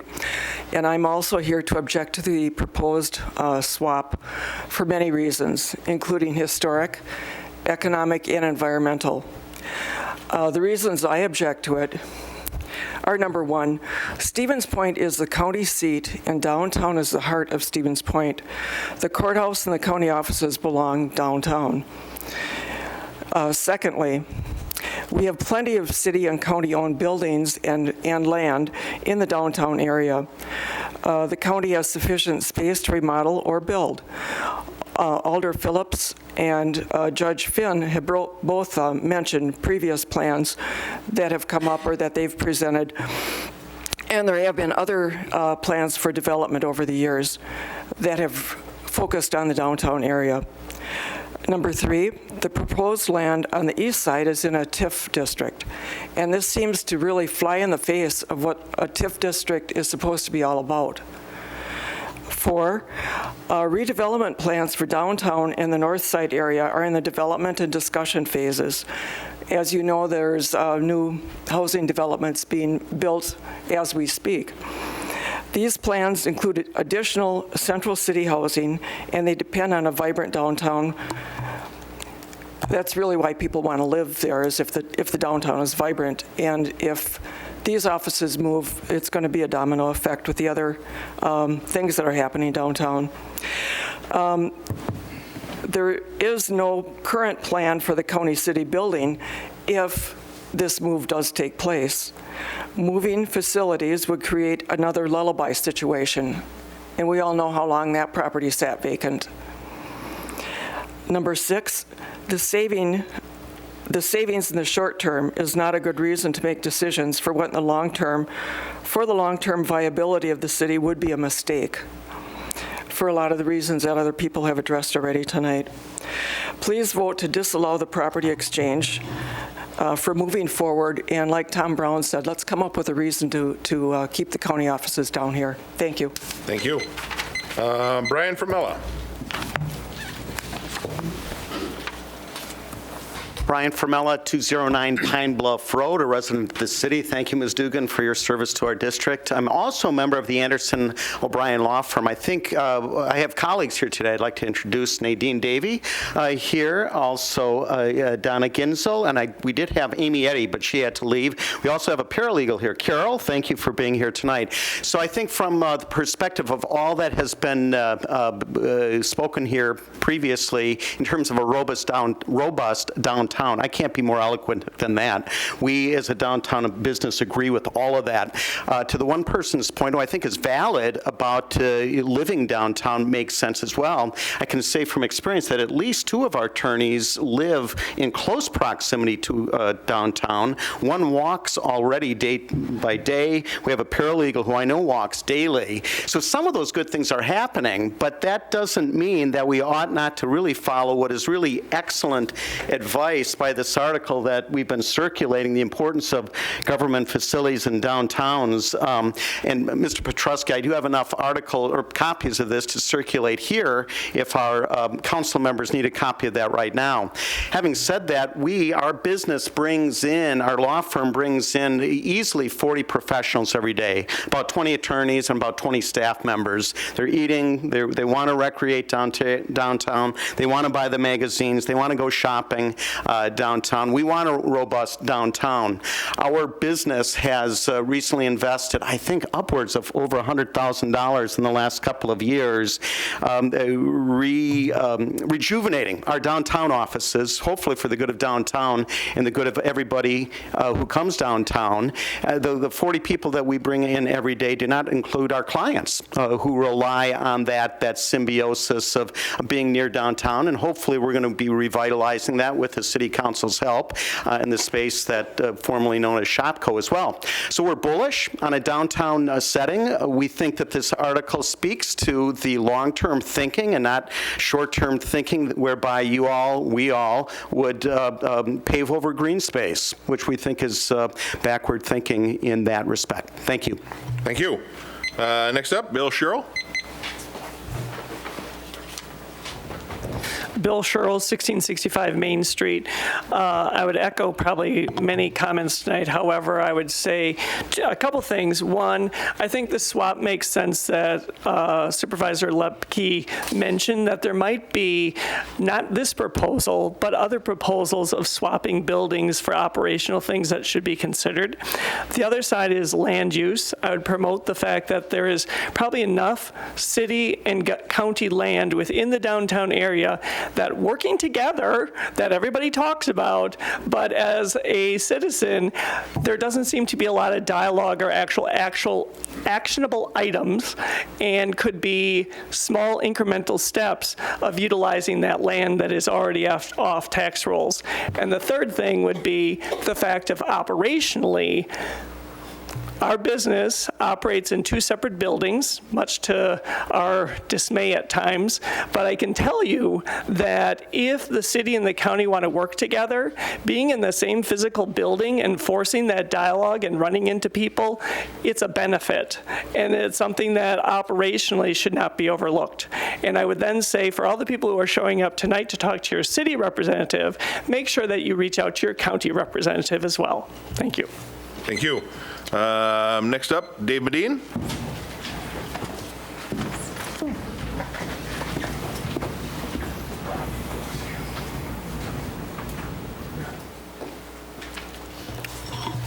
Thank you, Your Honor. Common Council members, I'm Dave Medine, 2101 West River Drive. I'm the County Board Supervisor that represents this area, from Madison School almost to Belts and the west side. Just an introductory remark. Based on the economic, social, transportation, and environmental impacts you've heard at the Finance Committee last Monday, and now at the Common Council meeting, and I have heard from a lot of people in this area, I believe you have the responsibility to make a decision on this matter, which affects so many properties and ultimately so many people. The mock-up has been referred to tonight by a number of people. I have a question. I guess I'm going to make it rhetorical because I have the floor. How many acres do you think is developed in that 23 acres? About half. How many acres do we have downtown in the area that we have now, from the east side of the parking lot to the east of this building to the parking lot across from Edgewater Manor, including the other buildings that we use now for general government and for justice, not including the ADRC. That's how many acres do you think that is? Pretty close to 10 acres. Actually, the mock-up that has been proposed is remarkably similar to the footprint that has been proposed for this downtown area. We were told early on that it was much more expensive to build in the downtown area. And yet, The mock-up shows a campus setting very similar to what's here, with a general government building that serves an entirely different purpose than a justice building. It's the people's building, and they understood, the architect understands that it's right to have a campus setting and not have that attachment and the consideration of one building, and people would assume that that building is the Justice Center and not the People's Building. That's very accessible to the people. The proposal for the campus setting in this area has been that it be 2 stories. And the architect said that's expensive.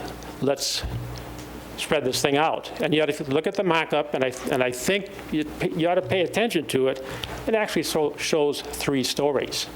I was very surprised to see that, and that's the one that's on that it's very easily accessible for you to look at. I could go on and on about the similarities between the architect's proposal and what is has been proposed for this area. But I simply want to, for the sake of brevity, state that you, the Common Council, have the authority to stop this the city-county land swap now, tonight. I thank you in advance for your consideration. Thank you. Next up, Sandy Medine.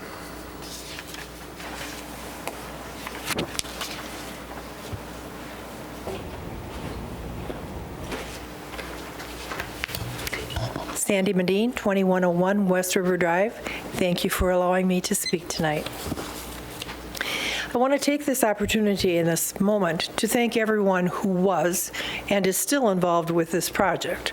It's been years in the works. Even though it appears that we live in a disposable society where no one wants to work at improving anything, but they just want to replace it, I know that the Common Council will work to improve this by voting no on the land swap.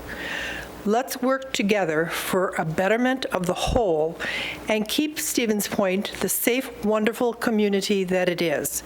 Let's take what we got and make it even better.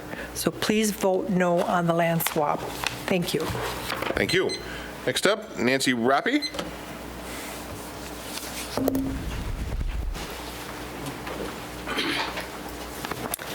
Nancy Rappe, 925 Smith Street in District 1.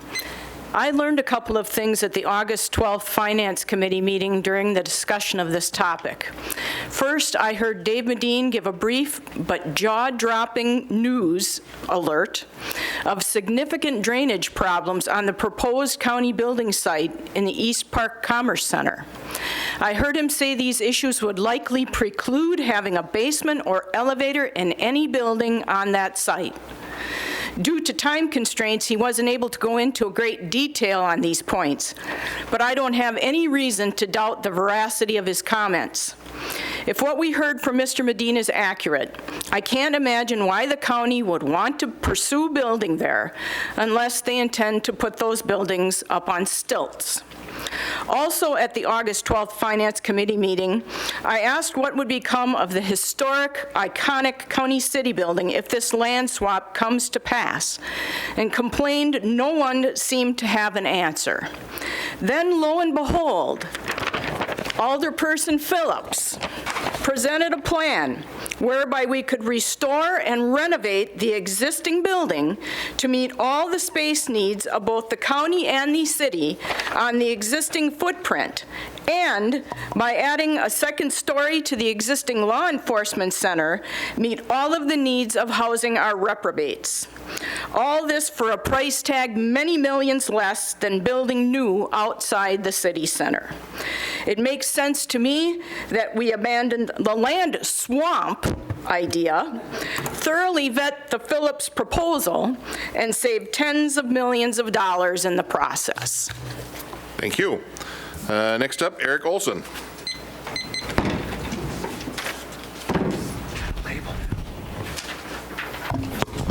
Eric Olson, 2025 West River Drive, Stevens Point. Thank you to Polly for representing our district. Also thank you to Dave, he's my county board supervisor. I'm going to try to channel the best parts of the ghosts of Reed Rochelo tonight.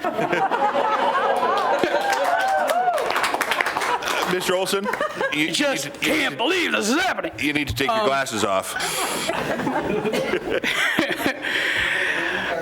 I do want to make one comment. So the map that was out there on the internet, it did refer to a 5-minute drive time. And I know some people would say, well, who wants to drive? You know, why does it have to be 5 minutes? Who are these people who must be 5 minutes from downtown or from the courthouse? 5-minute drive time was a proxy for about a half-hour walk or about a 15-minute bike ride. And so if you go look at like around the, I think the Huber House over here, there's a lot of bicycles there. There's a lot of reasons why people who have to be in the criminal system probably have their licenses taken away. So it's not going to be really convenient for them to drive 5 minutes or whatever. But we have to think about what does it take for them to walk or bike. So that was the comment there. I do want to say that to the point about representing the county, and I appreciate that Dave has to represent the county. Dave, by the way, used to be the community development director for the city of Stevens Point way back in the day. He was also the first zoning administrator, I think, for the county back in the 70s. So Dave, don't discount what he says. He knows a lot. But the history for me goes back to about 15, 16 years ago. This county was divided then, and it is divided now. And I think part of the divide is that we are roughly 50-50 urban-rural as far as the population. If you want to think of like Amherst and parts out east as rural, if you want to think of parts west of me as rural. And yet, on the county board, for example, rural folks are really engaged in wanting to get on the county board and wanting to serve on the county board. I give all credit to city folks who do also want to serve on the county board, but you realize that if the county board selects their chair, and their chair assigns committees, that person's going to generally put city folks on sort of not so great committees. And the real decisions are going to be made by the folks, their friends out in the rural areas. And we had a county board election, we had a county executive put in place in large part because people were frustrated by this sort of, there was a smell of backroom deals. There were things like Chuck Kell putting forward documents to the county suggesting that we needed him to be appointed as administrator. So we created a county executive, and in the last election, the county executive that won from the rural areas won by 800 votes. 800 votes to me is about the separation between urban and rural. And in this population, that's a small gap, but it's a schism, and it's sort of a wound, and it separates the city and the county.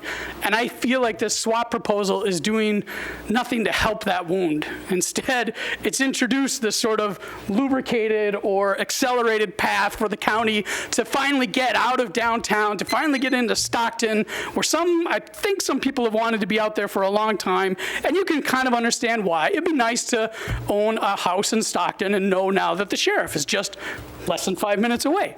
But we haven't explored even other creative alternatives like other counties have, where they put in things like a sheriff's station somewhere, right? For a much smaller amount of money, you could have a law enforcement presence in the rural areas. We don't have to go down that road. And the final schism that we have, I think, is actually internal to our city. And so this will just take a second, but we haven't really reconciled whether we want to be a sustainable community or whether we want to be this community that basically sprawls all the way to J as fast as we can. This proposal, this swap, is in favor of sprawling all the way to J. When I pull out the documents that have been put together so far for our updated comprehensive plan, I see a lot more discussion about sustainability. When I hear about the young people who want to move to this community, I hear them talking more about a sustainable community. I hear people concerned about things like climate change and energy consumption. And to me, all those things speak to maintaining a vibrant downtown and keeping things in our core. So I thank you for your time, and I urge you to vote no on swapping this land with the county. Thank you. And last on the agenda, Joe Sizer.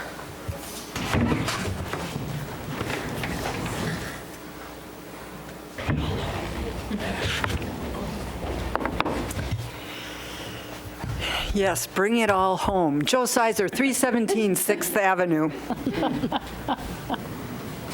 I, too, would recommend that you be strong, and that you be forceful, and that you really emphasize that you support a strong downtown, and you've been working on that for the last more than 100 years, that's what we've got to keep working on. But I consider, too, that This proposal, there's some big ideas here. And I would challenge you. This is a really interesting council that you've got here. You are a group with fresh ideas dealing with old problems. I think if there's ever a council who could start to address this, you are it. So it's giving the challenge to you. We want you to be our representatives to decrease climate change. This is a big deal. It's big. Big ramifications, as is this opportunity that we have now. I also want to say something about the county board. Maybe it's not as clearly thought out as Reed's comments, but that is that the county has been bickering and bickering and bickering for the last 30 years that I've been watching about spending money on facilities. The jail itself, I remember when that was built, and the statement was made, we're going to build it for, I think it was $5 million. It can't go over whatever the number was. What was it, 4? It was, yeah, somewhere in that range. I thought it was $5 million, but nevertheless, we are not going to go over that. And it was like, we're not going to go over that even if we could make it last another 30 years. Or make it better designed so that we could have less staff in it so it wouldn't cost so much in the long run. So many other issues, but no, that was unimportant, is we're not going to go over this amount of money, and that was the assignment to the architects. I don't know. I'm hopeful with Chris Holman's leadership, the county executive's leadership, that body can do a better job. And we have some of those representatives here, the city reps on the county board. We are not separate. They are also our board. I hope that we can be the leaders, though, that the city can be the leaders to say, come on, we're going to work on this with you, and we're willing with our tax dollars. Our tax dollars support the county board. We are the most, in terms of the number of people, we finance the county board to a majority extent, I believe. So fact check me on that. But nevertheless, it's not them, it's us. Let's take this on. And so I challenge you to work on a couple things. The Finn plan, the Fill in the H plan, the Density Downtown Challenge. These are a lot of different things to bring together.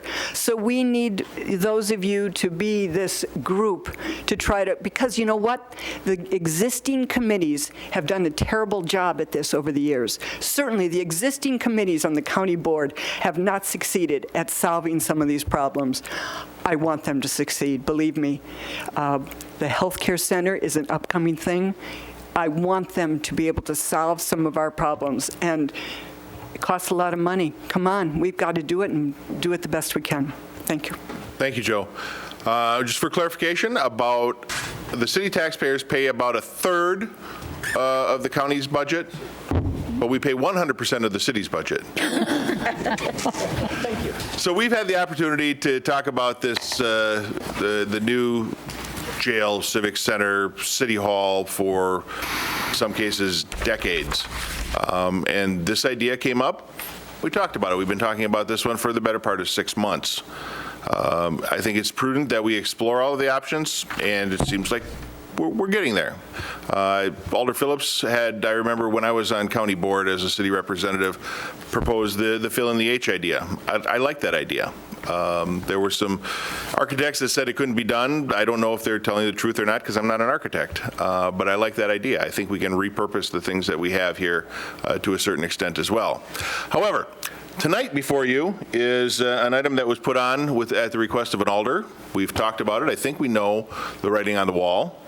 So I would look for a motion or comments. Alder Jennings. To get this started, I move to prohibit further action towards a land swap with the county, including but not limited to the city conveying land east of County Road R for the development of a governmental justice center. Okay, we have a second by Alderperson Nabel. And for clarification, it says sorry, you were writing it down. Can you read it one more time? I know you got it written down. I just want to make sure that. I don't have it all. He doesn't have it all. Motion to prohibit further. We'll need that in writing at some point, Alder Jennings, too. So can you read it one I more time, move please? to prohibit further action towards a land swap with the county, including, but not limited to, the city conveying land east of County Road R North of County. for the development of a governmental justice center. Okay. Got her? Still be a good idea to have it in writing. Seconded by Alderperson Nabel. Discussion. Alder Morrow. I have a comment or two. What I've heard again and again from several of the county board is that there needs to be people need to make up our minds, make a decision about this. This has been going on for 20 years. I've been involved for about 12. And I know that the mayor's gone down there. And part of why I think this came about was out of a lot of frustration that the city had, was that nothing was ever being done. I mean, as Holman had said, I mean, there's a trophy case of plans that the county has spent hundreds of thousands of dollars on. And to rebuild, build new, refit, everything. And during all of this time, our police department was down the stairs, and the place was really not doing very well. And I know that the police department was told 20 years prior, oh, we're going to get you a new police area. Well, that didn't happen, and the city had to go out on our own to get a new to get a new spot for where our police department is now. And I mean, trying to think outside the box, trying to get something going. I mean, it's great that we have so many people here for this, because this idea has flared up and died year after year after year. I mean, I know some of the frustration that the city has also had, because if we try to fix the heating and if we try to fix some heating, some cooling, it's just not the city. The pipes are connected throughout the entire place. So we have to go through some of the county area, and the county doesn't maybe want to pay for that they want the city to pay for it. And so everything's intertwined and nothing ever gets done. And that has been a lot of frustration that I know that has been expressed by the mayor, several folks who work here. And if people don't work here, they're not aware of a lot of the problems, about all the water leakage, the heating problems, the cooling problems, the plumbing problems. I mean, they just go on and on and on. And yes, make a decision. I mean, there's been several proposals to do something, but it went to referendum in 2008. A couple of times. A few times, and it failed. 16.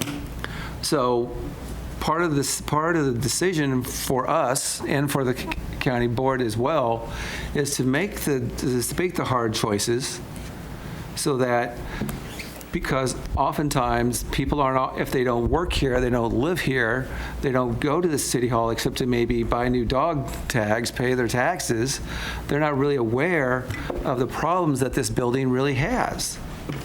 And the county exec, the county board, the city council, since we're here, we're more involved. I mean, something needs to really be done, and I think this was an idea from us to try to get something going, and I think it has, which is really, really good. Because, as Executive Holman said, I mean, you can't kick the can down too much further. The can is rusted, full of holes. It's not going to be able to be kicked any longer at all. And we're only one instant away from having to make a very expensive choice in a very short amount of time, when something majorly fails here and we can't put a Band-Aid on it. So, I mean, I am in favor of not doing the land swap, but I can understand why this has been brought up, because this has been going on forever and ever. And yes, make a decision. The county is in a position to do that, and the mayor's gone down there, decide what you want to do. And when they didn't, we try to throw some other things out to see what we can maybe do. Okay, Thank you. Yeah, it's a very complicated multifaceted problem to solve. Two things remain constant, as County Executive Holman alluded to. One, the problems aren't going away, and two, they're not getting any cheaper. We'll go to President Johnson, then Alder Shore. Thank you, Mr. Mayor, and thanks to everyone who spoke and those who are here. I appreciate that. First, anyone who doesn't believe that the heating and cooling doesn't need to be fixed in this building should come sit right here. Because the wind is, on county board, I sit right here. And the county clerk said, Melissa, I can sit there and watch your hair blowing like you're riding a motorcycle. That's where I used to sit, so yes, I'm familiar. Right now, my nose is cold, so it's frighteningly cold. There's no question this building is old. It needs to be fixed. She and Heidi used to bring in 2016, I think it was, we on county board, and I voted against this to go to referendum, advisory at referendum, to ask the people of this county if they would support, I think it was a $78 million government facility right here in this area. It was downtown. And I was opposed to that because I felt I was elected by my constituents by a really wide margin to make decisions. And when I asked my colleague on county board, a long-term county board member, well, why did you vote in favor of going to referendum? And he goes, well, we need to hear from the people. Well, they did. They voted. They voted for us to make these decisions. And if we're going to have a California-style system of governance by proposition, I don't know how efficient that is. I voted against that referendum, and unfortunately went to referendum, and of course people saw $78 million and freaked out, and it was defeated, and then everybody got scared, so then now that's where we are looking for alternatives. As I said the other evening at Finance Committee, we really are, just a bad day away from a terrible incident in this courtroom, in the jail. The jail is not safe for inmates, low-risk offenders, and the very fine people who are correction officers. There are dark spots or blind spots that the cameras don't cover, putting at risk our corrections officers and those low-risk offenders because we don't have a way of really keeping track of that. That could lead to a catastrophic injury or death, and we saw that happen in Marathon County at the jail. And that corrections officer will have permanent neurological damage because of a very similar situation. The bigger question, and I said this the other night, I'm going to say it again, and I don't think we've blended these things. Tomorrow night in County Board, we're going to have an update on the Justice Coalition and all the work that they've done over the years to reduce recidivism, to restore people to whole and healthy members of our society. And Judge Pflugar and Judge Egan have worked really hard on that, our district attorney as well, and even our sheriff. But we still haven't had a robust blending of the discussion about criminal justice reform and what our vision is for criminal justice in our community. We have the brick and mortar discussion, and we're basing our brick and mortar discussion on a certain equation of how many beds we need based on the way we've been incarcerating people over time. But in fact, some of those numbers have been coming down. Right now, we're still putting 17-year-olds in our adult justice system. There was a movement afoot by the Wisconsin Counties Association and others to try and ask the legislature, and we did. I'm an ambassador from the county board to the legislature to let 17-year-olds remain in the juvenile system and not in the adult system. If we were successful in getting that, what would that mean to the amount of jail beds we need? How do we treat our 17-year-olds differently as juveniles versus adults? What's going to happen to our bed count as we decriminalize marijuana? And I think we all know that that's probably going to happen at some level. What will we do when we start exploring models like La Crosse has, where they don't house their Huber inmates? what will our criminal justice system look like and our bed count look like when we look at non-monetary bail? There's so many things happening, community restorative justice opportunities, and these are happening across the United States, and they're happening right here in this state. And we have not blended that discussion, and I think this is a key opportunity. It is time now to have that discussion. We need the brick and mortar. We need the criminal justice reform. And then I think we ask, how many beds do we need? Do we need a fifth courtroom? I've talked to a few people who seem to think we do not need a fifth courtroom anytime soon. So those are the things that I think have to happen, and I suspect, as you say, Mayor, that this is the writing's on the wall. This is that opportunity. Now I'm speaking as a county board supervisor. I'm sorry, we're only allowing alders to speak. But more importantly, I think it's for the community, because ultimately, if we continue to jail people and see it as this, put them away so we don't have to see them, we'll never restore our community to whole. So I think it's a great opportunity. It didn't work out, and I look forward, as Executive Holman said the other evening, if not this, then what? I want to have the then what discussion. Thank you. Well said. Alderperson Shore.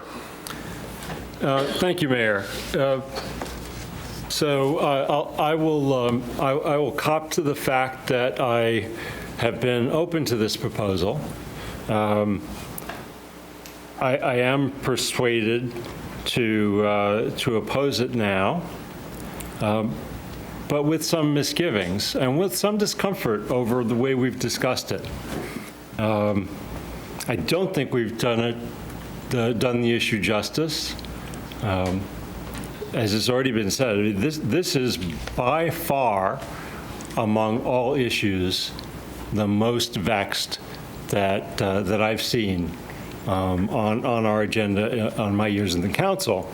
And as I say, I don't feel like we're doing it justice.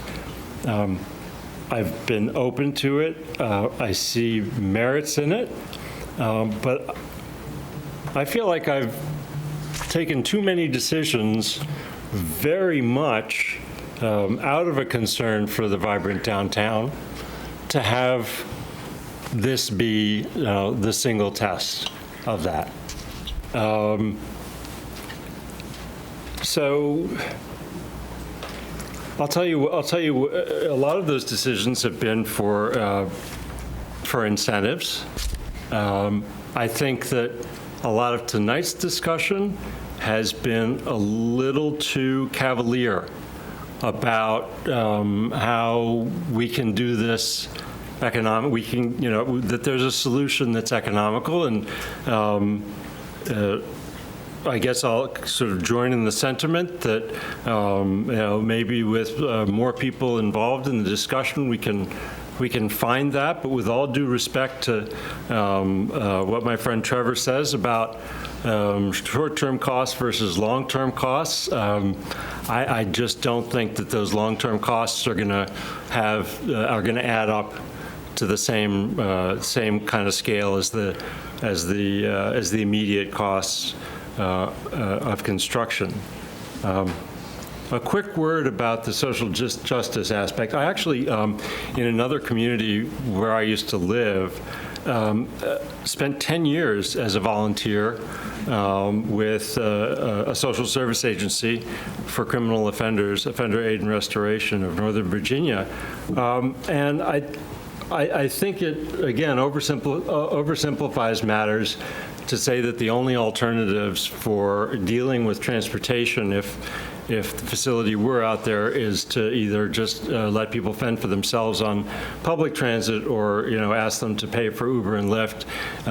It's easy for me to imagine that a system can be devised, with nonprofit agencies, for instance, to find transportation solutions other than that.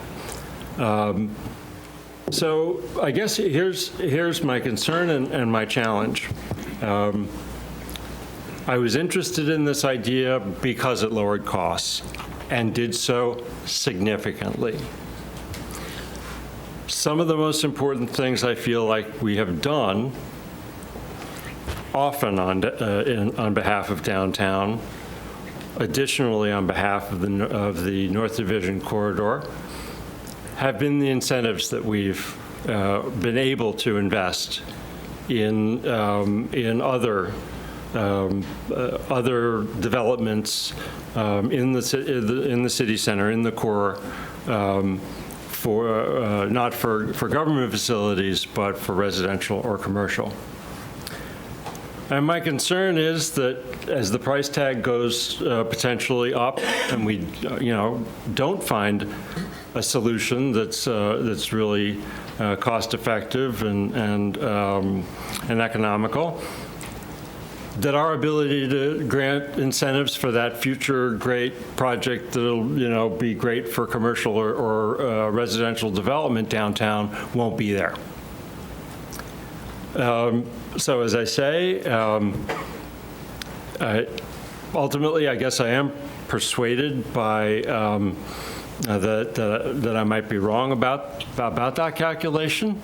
But as I also say, I invite some of the people who have been involved in this part of the debate with this slice of the issue to join in finding a solution, because we're all tired of it. Thank you. Thank you. Alder Jennings? Just real quickly, Vanderwall and Associates were hired to do our targeted area master plan. I'm part of that steering committee. We had a conference call with members of the steering committee last week, and Brian Munson, the question came up about the land swap. Brian Munson echoed that city-county buildings should stay together. However, the caveat for him was perhaps the jail not. But the courthouse and all these other buildings, he said, definitely should stay together is the optimum way for that, with the caveat of the jail. I just wanted to say that, because we paid a lot of money for this target area master plan. It's been going on for a long time. Okay. Does anybody need the motion restated? Yes. Alder Jennings, when I'm done, if you want to make any modifications, we can write it up after the meeting. Motion to prohibit further action in furtherance of a land swap agreement with Portage County, including but not limited to a green site in the East Park Commerce Center. Is that the?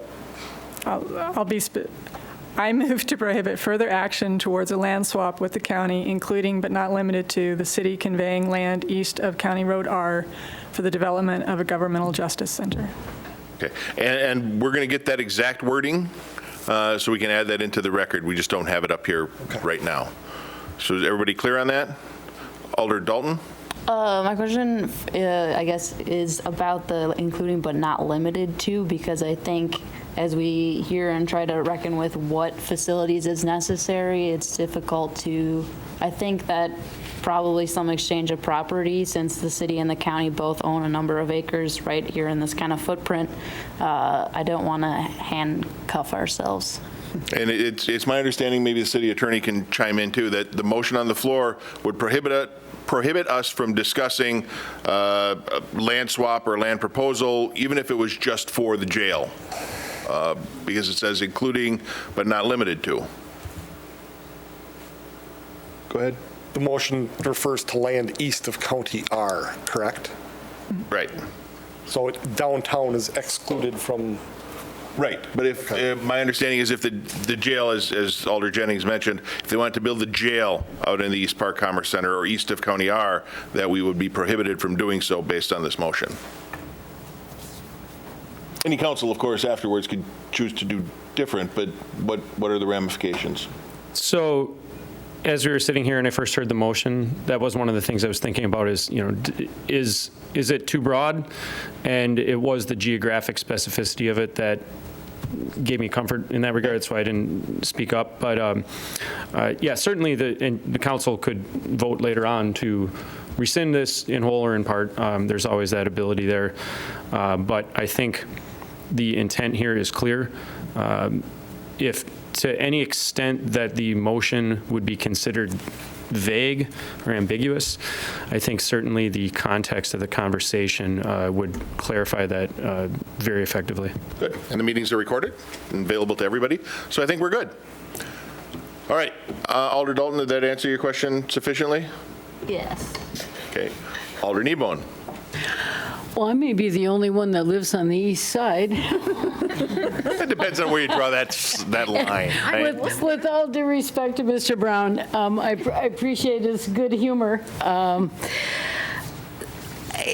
There's no one who would like to see development on the east side more than I. The old COP site, the old Walmart site, those are prime for something. My concern is taking 25 acres in a prime business location off the tax rolls. I'm not opposed to seeing something out there. It is a business park. I mean, it has been designated for that kind of a use. I don't necessarily see it as sprawl per se. And we have a lot of fine businesses where you can get something to eat out there, like Matsuya and Applebee's and Hilltop and Buffalo Wild Wings, and so those businesses could use the influx of dollars from folks that might be working out there. But as much as I would like to see something like this happen, there might be a shot in the arm for District 7. I don't think this particular idea is a good one, and I will not be supporting it. I just don't like to see that much land come off the tax rolls, because my property taxes are going to go up one way or another with whatever we build. And we own, between the city and the county, there's a lot of property down here. Let's build something together. Let's build something down here together. Yeah. Okay. All right. Go ahead. We'll, I have Alder Slowinski and then Alder Zarazua, and unfortunately, Alder Jennings, after the discussion, we may need the motion read again. People forget when we're talking. That's why I asked if there were any more comments. Nobody raised their hand. We read the motion. Now we've got other people. For those it's not a big deal. No, it's good that we're having the discussion. It's just, I think Alder Jennings is going to get tired of reading it again. Alder Slowinski, then Alder Zarazua. Yes, I would be considered one of those East Siders as well, Southeast Siders. And most of you know how I feel regarding purchasing more land, taking more land off the tax rolls, and creating government entities that do not collect any revenue. So I feel, even though, again, I agree with Alder Kneebone that this would probably help my district, I still feel that government facilities should be located downtown. We have sufficient amount of property down here that we could work something out. I do believe that we need to continue working with the county, discussing the matters that President Johnson has presented, and keeping our foot on the gas pedal here to keep this moving forward, and not letting it get pushed aside again. But again, I feel that our government facilities should be located downtown, and that's why I'll be supporting the motion. Thank you. Alder Zarazua. So I agree with a lot of the sentiments that were made tonight, but just a couple of things. Shared property definitely is difficult. I share a house with my cousin, but we also do it because there's a financial savings to that. So I would guess there's some kind of economic impact of us sharing bills in this building, maybe sharing repair costs, all of that. I also think a lot about the social impact of, looking at people released from jail, their access to shelters from here, the public transportation hub being downtown, and what that means versus if people are released from jail on the east side of town and have limited supports. And I get that eventually those supports might move that way too, but at first they're definitely not there. A concern that's been raised is whether the city would follow the county if the county moved out to that side of town. So just knowing that's out there as a concern. And then just, again, the economic impacts on our downtown. We understand there are businesses on the east side of town. But, you know, our downtown, we've worked so hard to just strengthen our downtown, so just keeping them in mind and what the impact would be on them if we do, if this were to happen. Okay, thank you. Alder Dugan, then Alder Nabel. A few more words, my 2 cents. If the county moves, the downtown would lose a significant employee base, affecting nearby businesses. We would have to contend with additional large vacant buildings. And Alder, more- can we get you to speak up a little bit? There's people in the back that are motioning they can't hear. Sorry. If the county moves, the downtown would lose a significant employee base, affecting nearby business. We would have to contend with additional large vacant buildings and more empty parking lots. My recommendation in large is like a lot of others, I think. We want to reuse, we want to renovate, we want to rehabilitate what we have. We want to use the land that we have down here, and I think the idea of trying to collaborate with the county on this would be wonderful. We all own a lot of land down here already.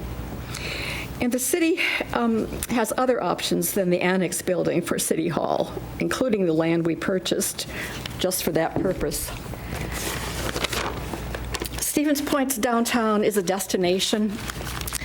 In the past few years, the city has worked hard to rejuvenate downtown. That renewal has brought us a technical college, the completely redesigned square and farmers market, a boutique hotel, several proposals for new residential developments, and they're happening, and new plans for connecting downtown to the river in Piffner Park. We have churches here, we have restaurants, we have small shops that bring folks downtown, banks, law offices, lawyers are here. We are a destination for recreation, for shopping, and for employment. We are revitalized, but we've had recent setbacks. We've recently lost a major employer, Century, but gained a beautiful but vacant building, Century's building, although they still own it, but it's a wonderful vacant building. We've recently lost a major retail store, Shopko, and gained another large empty building. If we lose the county and gain more large empty buildings and parking lots, our downtown may not recover. Thank you. Just a point of clarification, Century is not keeping the building vacant. They are remodeling the building as was in their original plan. It was never to be left vacant. They are remodeling, and they are going to repopulate that building. Shopko, on the other hand, is not ours. So we'll see what happens there. But I just wanted to be clear on that. The Century is not leaving the downtown. So, and they're going to use that parking lot again. Yes, but we can't discuss that. I just wanted to clarify that because it was implied that Century's building is vacant. It's going to stay vacant. Well, it's not. I'm glad to hear that. Alder Nabel? Just very fast, I really am very proud of all the people that have come out for this. It shows how much people really do care about Stevens Point, and that they do come out when there's something that it really matters to them. The downtown is important. It always has been. I've lived here a lot of years, and I can't imagine us not having this. I think it's time the county and the city, we will do what needs to get done, and the studies need to get completed, but I think the time is now, and I'm so glad that we at least got our police department out of the basement and into a better facility. Maybe they still need more, but we have started. We just got to keep moving forward, and I'm very proud of this city for doing what they are doing, and we just need to keep going. Thank you. Thank you. I think every alder, with the exception of Alder Dalton, has spoken on the topic at least once. Alder Dalton asked for a restatement of the motion. Does anybody need a restatement of the motion at this point? Okay, we are good to go. If you are in favor, you will vote. Did I miss somebody? No, okay. Marissa? Done. She's got the motion written out. We're going to grab the motion from Alder Jennings once the vote is taken, so we can have that for the record with the exact words. Okay? If you are in favor of the motion, you vote yes. If you are opposed, vote no, and the clerk will please call that roll. Jennings. Aye. Shore. Aye. Nabel. Aye. Zarazua. Aye. Johnson. Aye. Slowinski. Aye. Kneebone. Aye. Dugan. Aye. Dalton. Aye. Phillips. Aye.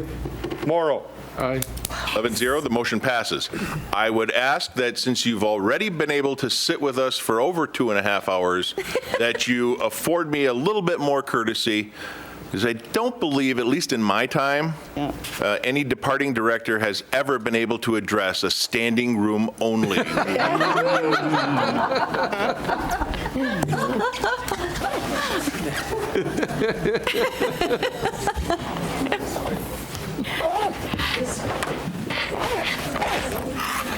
Based on the discussion, I think everybody understands exactly how important economic development is to any municipality. Personally, I think ours is the most important. And very few people have the ability to touch a community and make a difference and an impact on a community as much as someone at the director level, especially someone that's been here for over a decade, serving the community in various forms.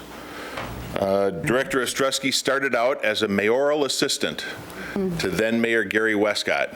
And when I was on the city council, I got one of those cards that said Michael Ostrowski, mayoral assistant. And when I got to take this office as mayor, I gave that card to Director Ostrowski, and I said, here, I just wanted you to remember that.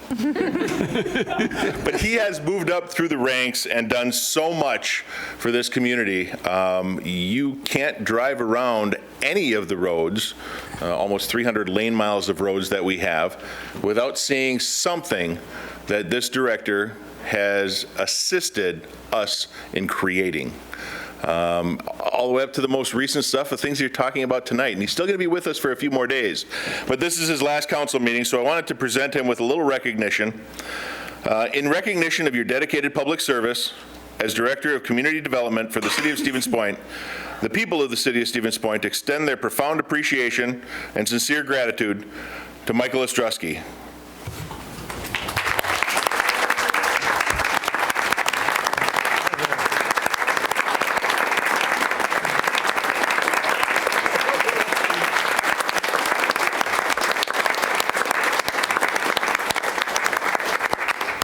Thank you very much. It is with mixed feelings that I leave my position with the City of Stevens Point, which will always be my home and my hometown. It's a city with caring people. Even when there has been strong feelings about certain projects or efforts, those opinions and insights are encouraged and appreciated, and that is a testament to why the city is great.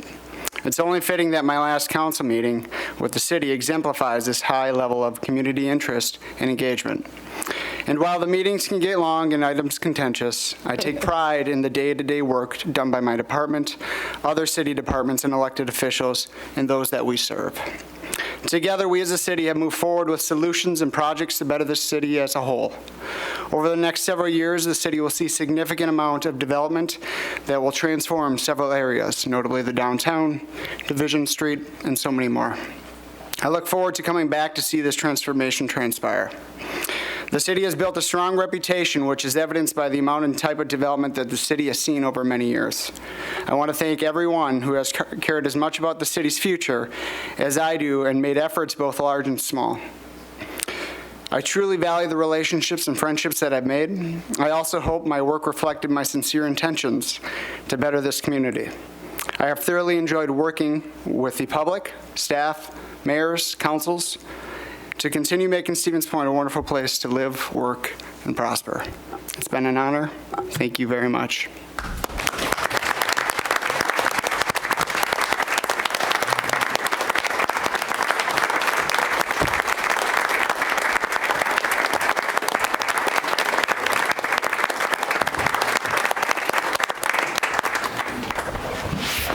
Thank you, Director.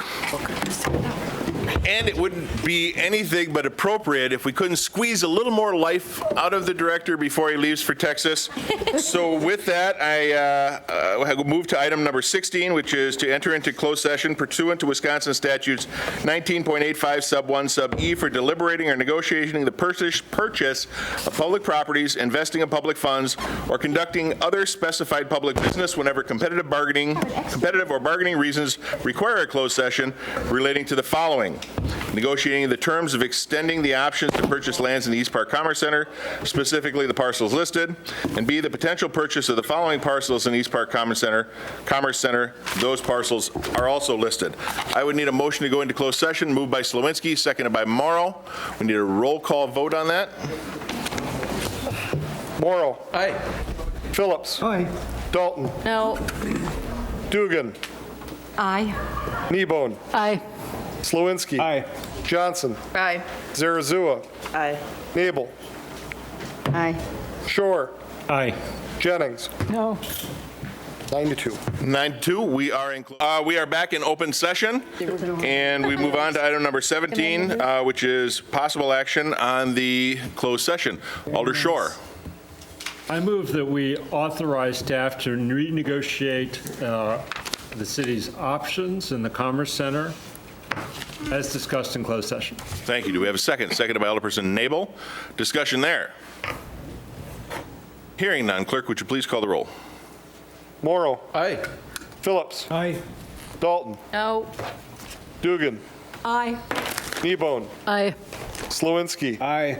Johnson. Aye. Zarazua. Aye. Nabel. Aye.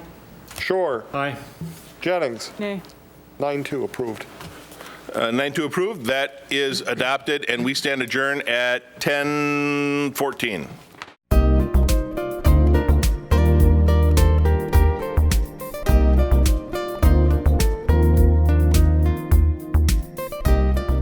A video of this meeting is available for viewing on the city's website, stevenspoint.com/videos.